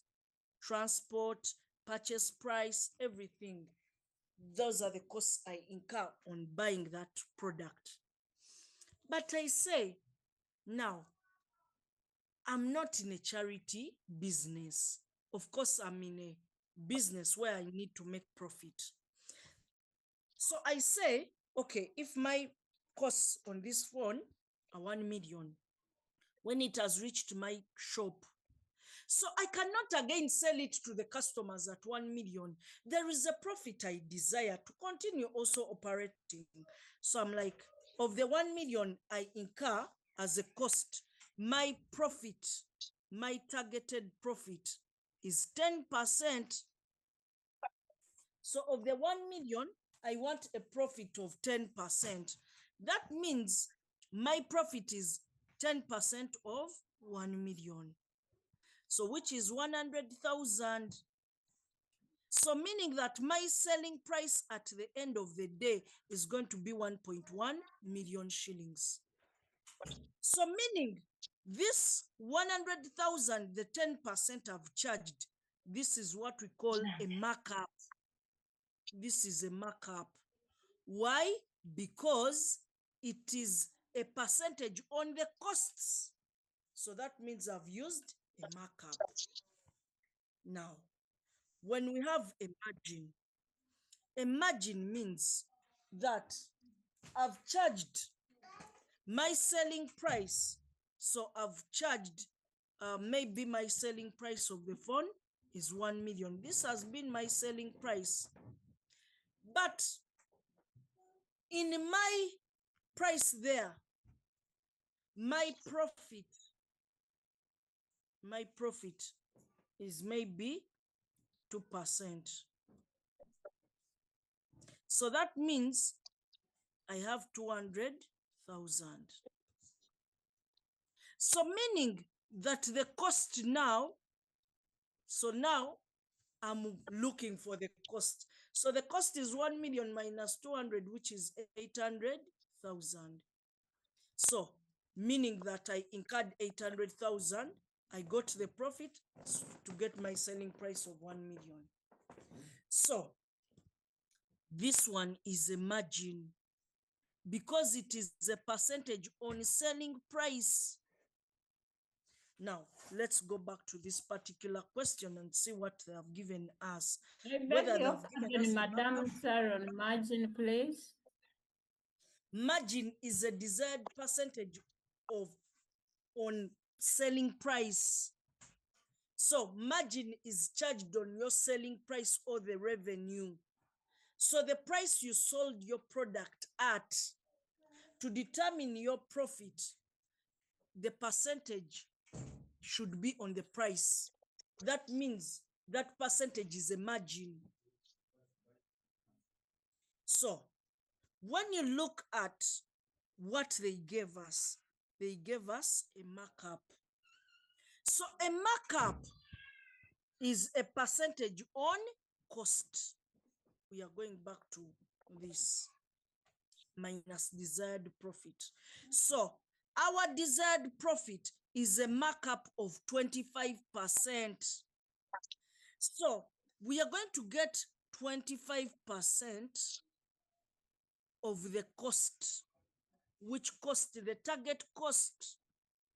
But you don't know the target cost. You don't know your cost. Don't go back to the life cycle cost. That is life cycle costing. Now we are looking at target costing. You don't know your target cost. So it is 25% of something I don't know. So I can call the target cost X. So meaning I have 25% of X. In other words, it's 0.25 of X because I don't know the target cost. However, if the examiner had given us a margin and he had said 25% margin, I would have said the target cost is equal to 4 million times 0.25 of 4 million. So my target cost is equal to that difference. If they had given me a margin is a percentage on price. A markup is a percentage on cost, but you don't know the cost. So we are saying let the cost be X. So that's why I'm saying minus 0.25X. I don't know the cost, it is X. So I have to solve for X. So in order to solve for X, I come and I say X plus 0.25X is equal to 4 million. So I'm collecting like terms. So when I collect like terms, X and negative 0.25X are like terms. And when the negative 0.25 crosses the equal sign, it becomes a positive. So I have X plus 0.25X. So X plus 0.25X, what do you get?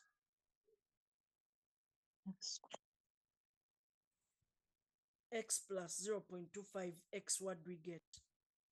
1.25X.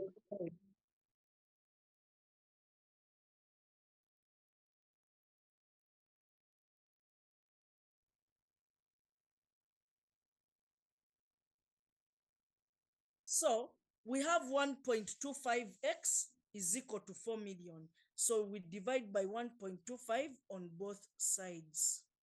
So divide by 1.25 on both sides.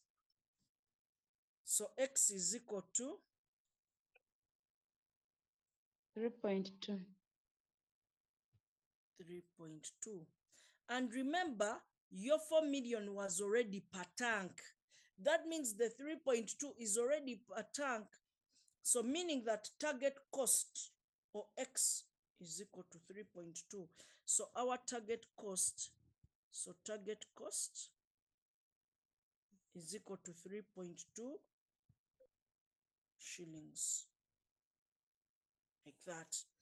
Now, there are circumstances when there are people from financial accounting who normally say, for me, I know the formula of changing from a markup to a margin.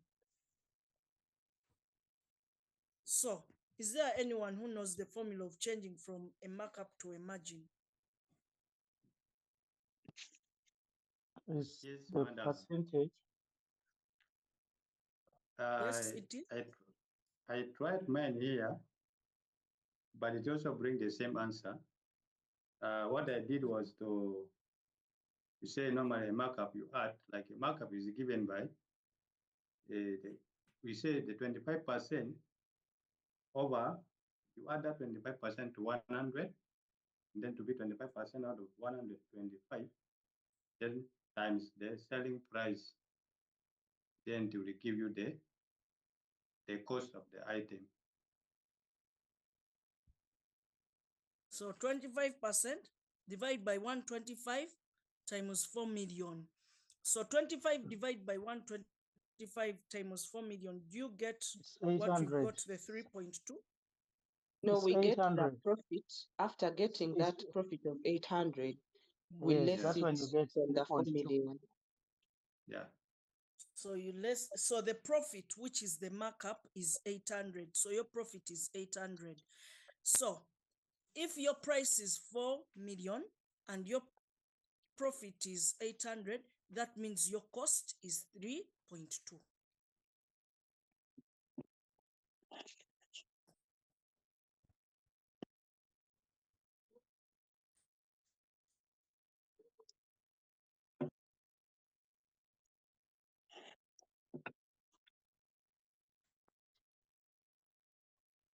Please help us understand how 25% and 125% comes up.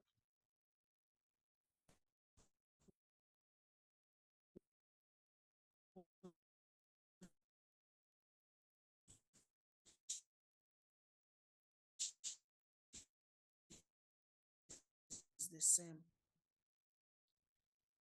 So We didn't hear anything, madam.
Is Madam offline?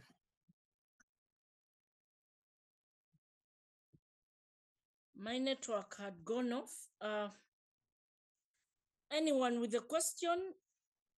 Anyone with a question before we draw a conclusion? You had Any not other person? explained. You had not explained the 25% and the 125%. Explanation on the second formula. They just gave us a formula without an explanation. But it is standard, that is the formula, that when they give us a markup of 25% and we want to see the money relating to that markup given the price, we just get that 25 or that markup out of 100 plus that markup times the selling price.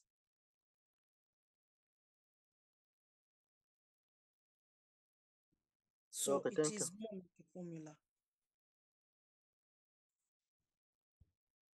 So anyone with a question? So I don't know which one is easy for you. Yes, madam. Now, how will you advise there when it comes to the advice? Yes, we are going to advise now. Okay. So everyone has understood. You can use any that you want. You can use this one that I've used, or you can use the other one that someone has used.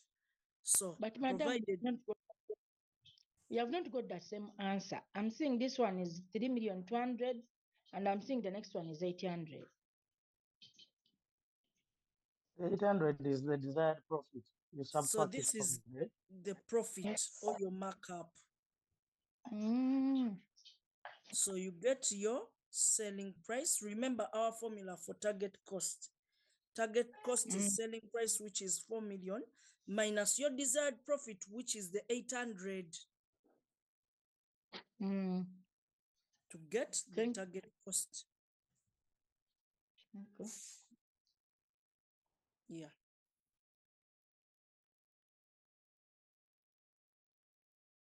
So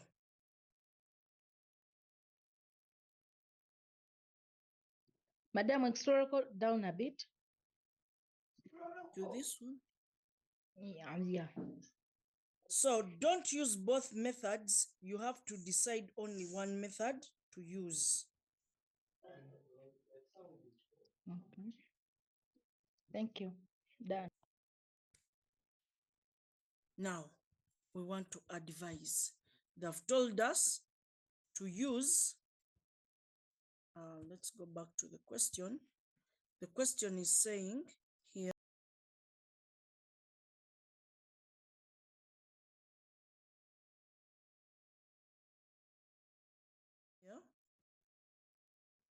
using life cycle and target costing techniques, advise the CEO on whether to produce and sell 600 new tanks during the year ending 30th June 2021. Now, in this case, life cycle costs show the reality that if you are to produce these 600 water tanks, each tank you're going to incur 3.2 million. That is the reality. So life cycle 3.6 million. So life cycle costs show the actual costs you are going to incur on producing the product up to the end. From the time you produce the product up to the end, the cost you are going to incur, the reality. So life cycle costs are always showing the reality or the actual costs of producing the product. But target costs show the desired cost. So our target cost is 3.2. The lifetime costs are 3.6. Should they go ahead and produce the tanks or they should not? Do not. Because the actual cost, there's a cost gap of 400,000.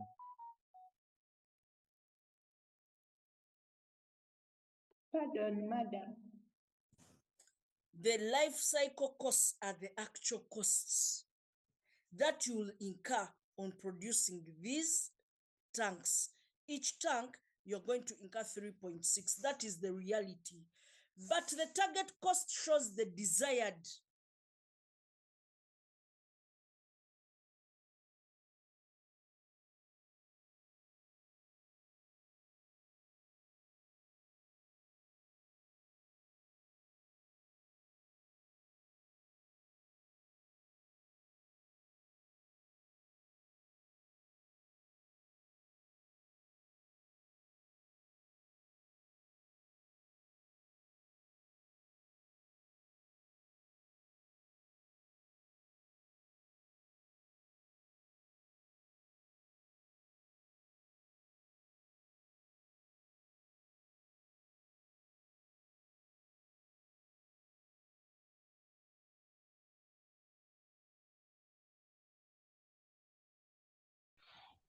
Should they go ahead and produce the tanks or they should not? Do not. Because the actual cost, there's a cost gap of 400,000.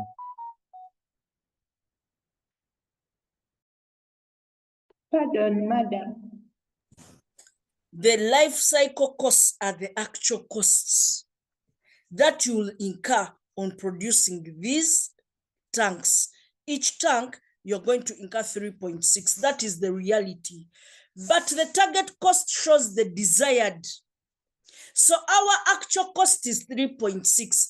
Our desired cost is 3.2. So should they go ahead and produce or they should not? That is the There is question. a cost gap. There's a cost gap there. Produce, there is a cost gap. Okay.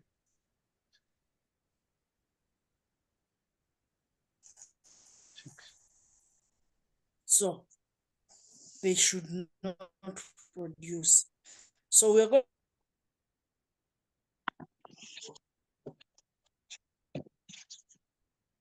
Excuse me, madam. to advise that APL produce. Now, where we are having a good, where we are looking, for example, at a good desired profit, can't we use that profit to cover up that gap? Because the target cost is slightly lower the actual cost is like it's within range, whether there is a 400. Excuse me, madam. Yes. Because may I see, given that the market price of the commodity is 4 million, so in all scenarios, there is a profit. So whether we use whether we use life cycle, we are still making a profit of 400. Whether we use target costing, we are still making a profit of 800. So in all scenarios, they are still making a profit. But remember, your desired profit is what? 800,000.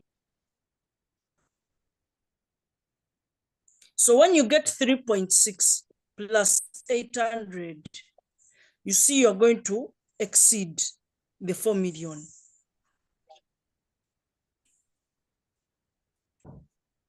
Okay. Now, in target costing, what we are comparing is the actual cost and the target cost. Those are the two. So our actual cost is 3.6.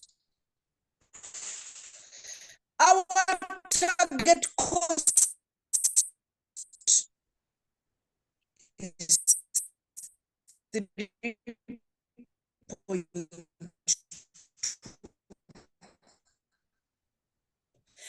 The target cost is the one that shows Madam, you're breaking. when you'll satisfy the customer. You're breaking, So madam. if you are to satisfy the customer, you should not exceed a cost of 3.2.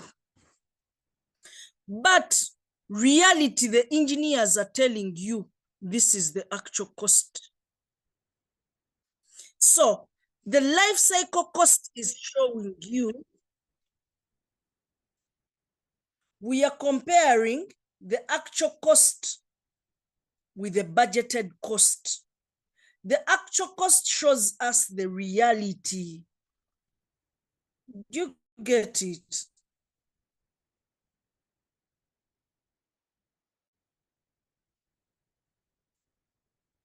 So, madam, this lifetime cost is the target, is the actual cost.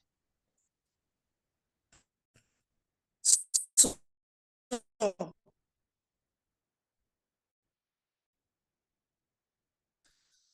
the target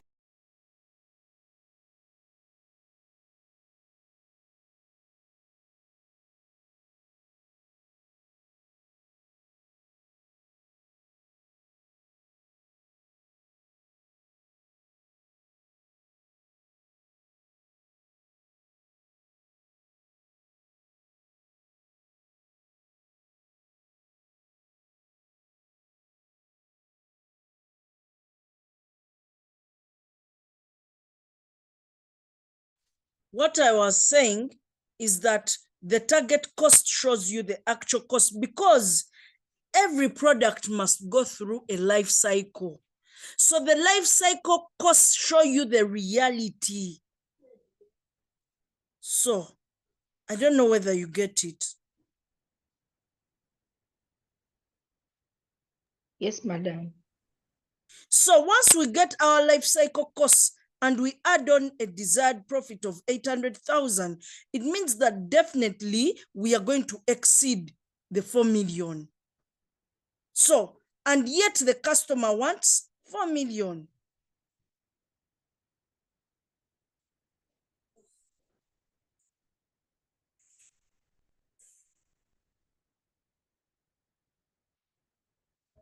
So we are going to tell them that the company, APL, the company is called APL.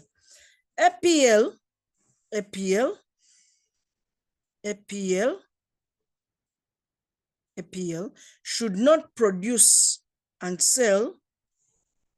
APL should not produce and sell. APL should not produce and sell APL should not produce and sell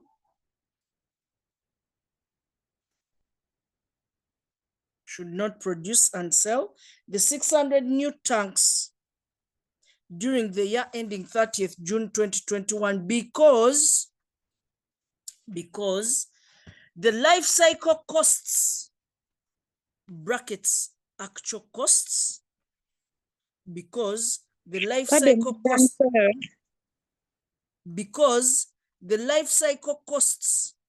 brackets, actual costs per tank, the life cycle costs, brackets, actual costs per tank,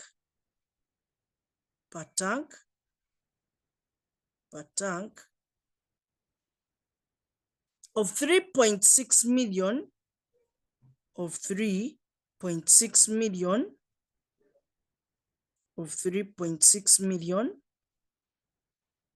of 3.6 million, of 3.6 million, of 3.6 million are more than the life cycle, are more than the target cost, per tank of 3,200,000 shillings.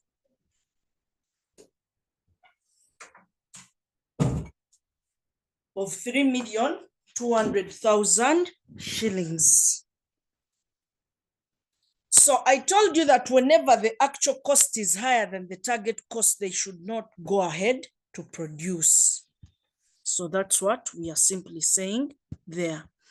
So next, still they are telling you to use life cycle and target costing techniques to advise the CEO on whether to consider the junior engineers' assertions and shift production of new tanks to the year ending 30th June 2022. So, junior engineers' assertions, they are asking us to use life cycle and target costing techniques to advise whether they should follow the junior engineers' advice. So we need to see what is the junior engineer advising. So they said here, a junior engineer explained to the CEO that more profits can be made from the new water tanks if more investment is put in design. So for him, he's saying they should invest more in design. Then they come and they tell us that the junior engineer believes that 30% increase in design costs can lead to a 25% reduction in other costs except the end of life costs. However, this will shift production of the new tanks to the year ending 30th June 2022. So what the junior engineer is saying, look here, let's invest more in design. Let's increase the cost of design by 30%. This will enable us realize a reduction of 25% in all other costs except the end of life costs. So the junior engineer's advice is affecting lifetime costs. So let's see what will happen if we are to consider the junior engineer's advice. So we are looking at Roman numeral 2. So let's see the new life cycle costs, because we can call them life cycle or lifetime costs, because the junior engineer's advice is on the life cycle costs. That's why we need to compute new life cycle costs. So new lifetime costs. It's not affecting the target costs. So new lifetime costs. So I come and I show shillings in thousands. So junior engineer is saying, look here, increase the design costs. So we come and check our new lifetime costs. So he's saying you increase the design cost by 30%. So the original design costs were 324. So if I want to increase them by 30%, what do I do? Multiply So them by 1%. Pardon? You multiply by Multiply them by 1.3. 1%. So you can multiply by 1.3, or you can get 30% of 324,000. That figure, you add it back to 324,000, whichever you want. So we come and show. This is research, design, and development.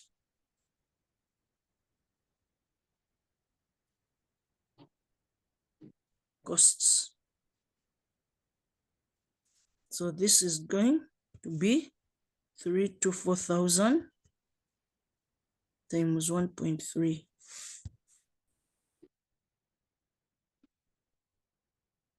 For 21,200. So we get how much? For 21,200. 21,200. So we go to the next cost. After that, direct material cost. So will the direct material cost be affected? No. They will reduce by 0.25. Reduce.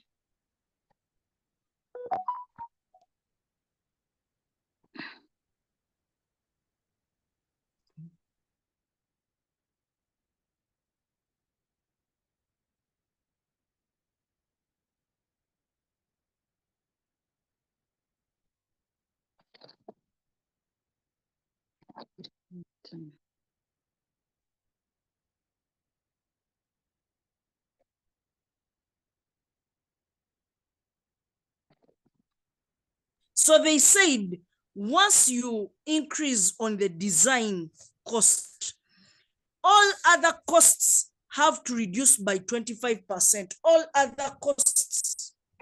So remember, all other costs, you have direct material costs, they have to reduce by 25%. So our direct material costs were 510,000. So if we want to reduce them by 25%, what do we do?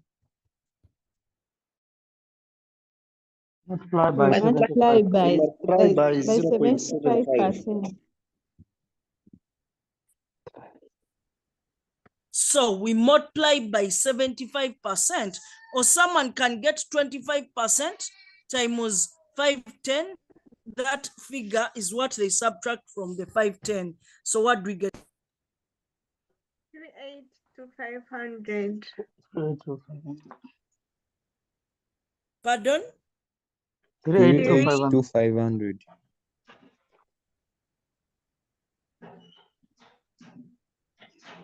325,500. Yes. 382,500. 382. 500.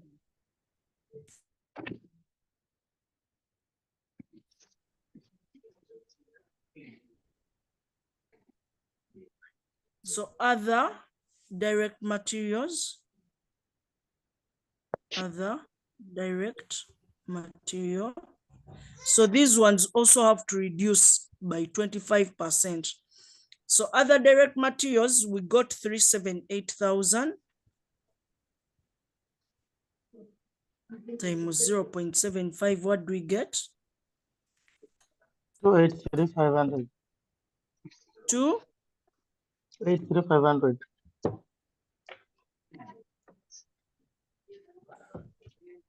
Next, we have direct labor. So direct labor. So direct labor, previously we had 412,800. So it also has to decrease 412,800 times 0.75. What do we get? 0.9600. 0.9600. Manufacturing overheads, these also have to reduce. So manufacturing overheads.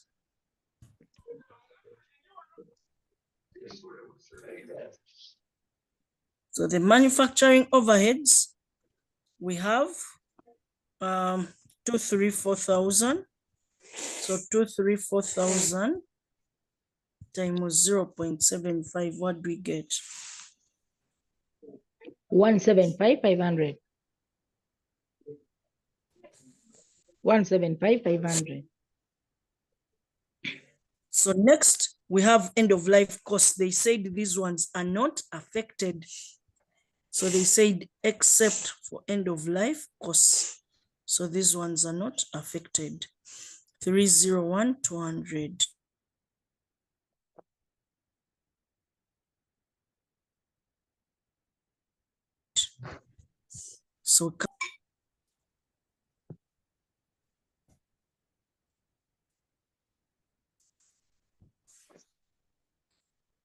So what is the total? 1,873,500 shillings.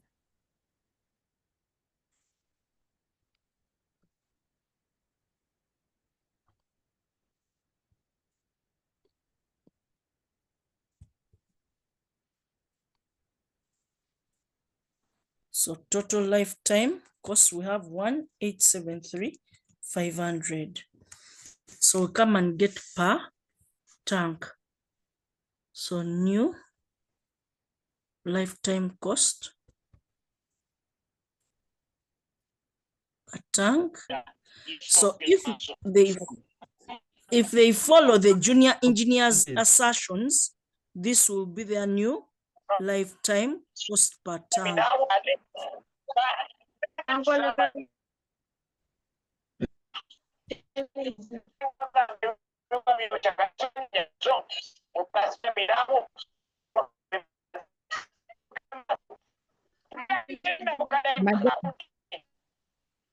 Madam. Yes. Why did we use the 1.3 in the research and design? Why did Because we I use? see most of the They say that the research and design cost has to increase by 30%. So we want to increase the research and design cost. 324,000, we want to increase it by 30%. So if you want to increase that cost by 30%, you can either get 324,000 times 1.3, or another person can get 30% times that figure. So when you get 30% times 324,000, the amount you get, you add it back to 324,000. You'll get the same figure like us who have just got 324 times 1.3. Have you got Okay, it? thank you. Yes, madam. So divide by 600 to get per tank. 3,123,000. 312,500. 312,500. So when we consider junior engineers' assertions, our new lifetime cost per tank will be 312,500. The junior engineer is not advising on the target cost. He's not telling us to reduce on the markup or increase on the markup. He's not telling us to change the market price. So that means our target cost is the same, even with the junior engineers' assertions. But our lifetime costs are the ones changing because of his advice. So should we follow the advice of the junior engineer or we should not? We follow. We should follow. We should follow because it is approximate 3.2. We follow because if you say We 3,122,000 and you add that 800, it will still be below the selling price, and It should desired because the actual is less than the Depends desired. on the target the price. junior engineers' assertions and shift production of new tanks, because the new life cycle, which is going to be acting as our actual cost of 3,122,500 shillings, is greater than the target cost of 3,200,000. No, it's less than. So Less you are Less. saying that the new lifetime costs are less than Which is the target less cost. than the target cost The of 3.2. target cost was 3.2. Was 3.2. So meaning that the new actual cost will be less than the target cost. So Yes. let's write that. APL, because they told us to advise whether they should consider. So APL should consider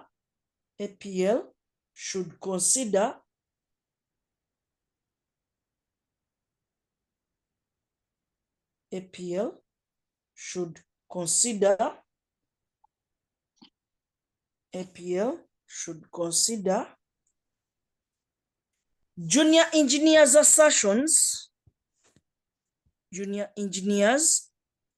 assertions,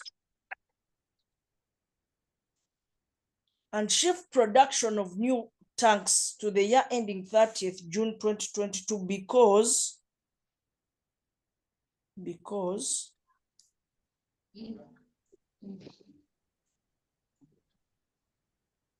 Pardon. APL should consider junior engineers' assertions and shift production of new tanks to the year ending 30th June 2022. In other words, this statement here. Because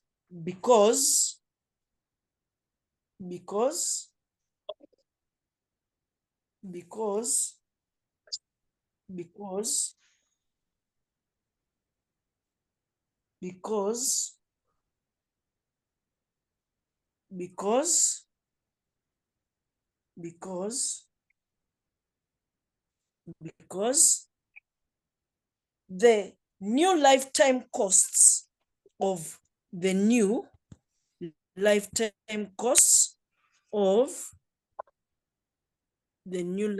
costs of 3,122,500 shillings will be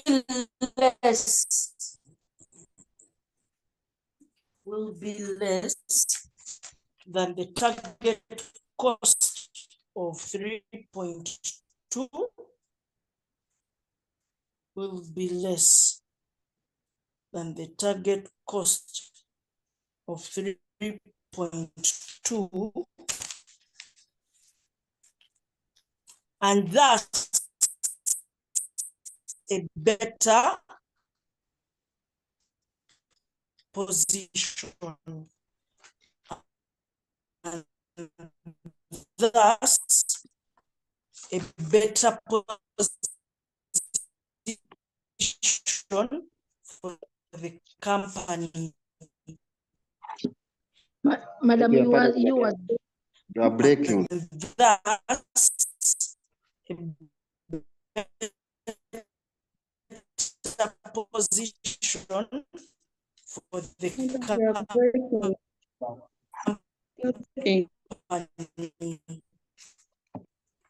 Madam And Sarah, you are thus breaking.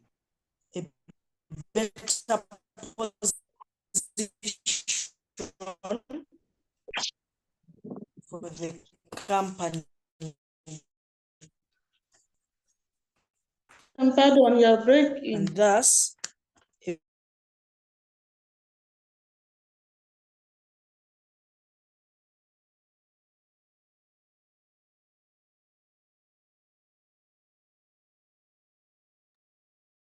The network is warning you of time.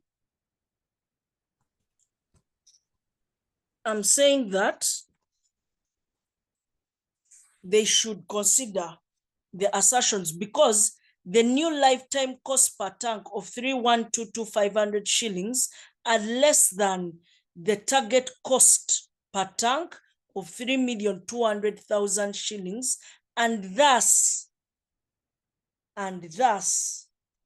a better position for the company, and thus a better position for the company, and thus a better position for the company.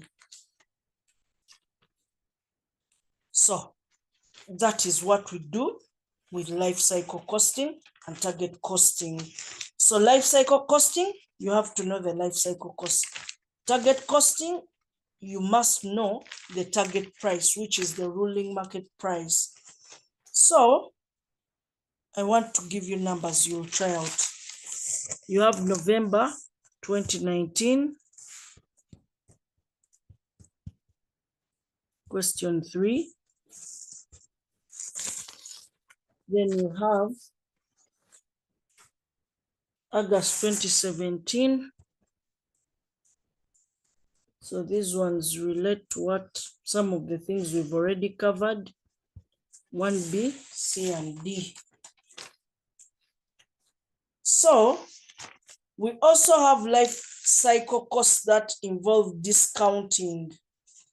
So where we have to bring the interest factors, annuity and present value interest factors.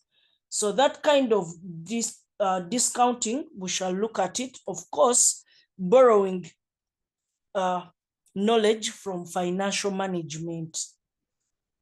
So try out those numbers. Let's meet next weekend to complete up this topic of costing systems.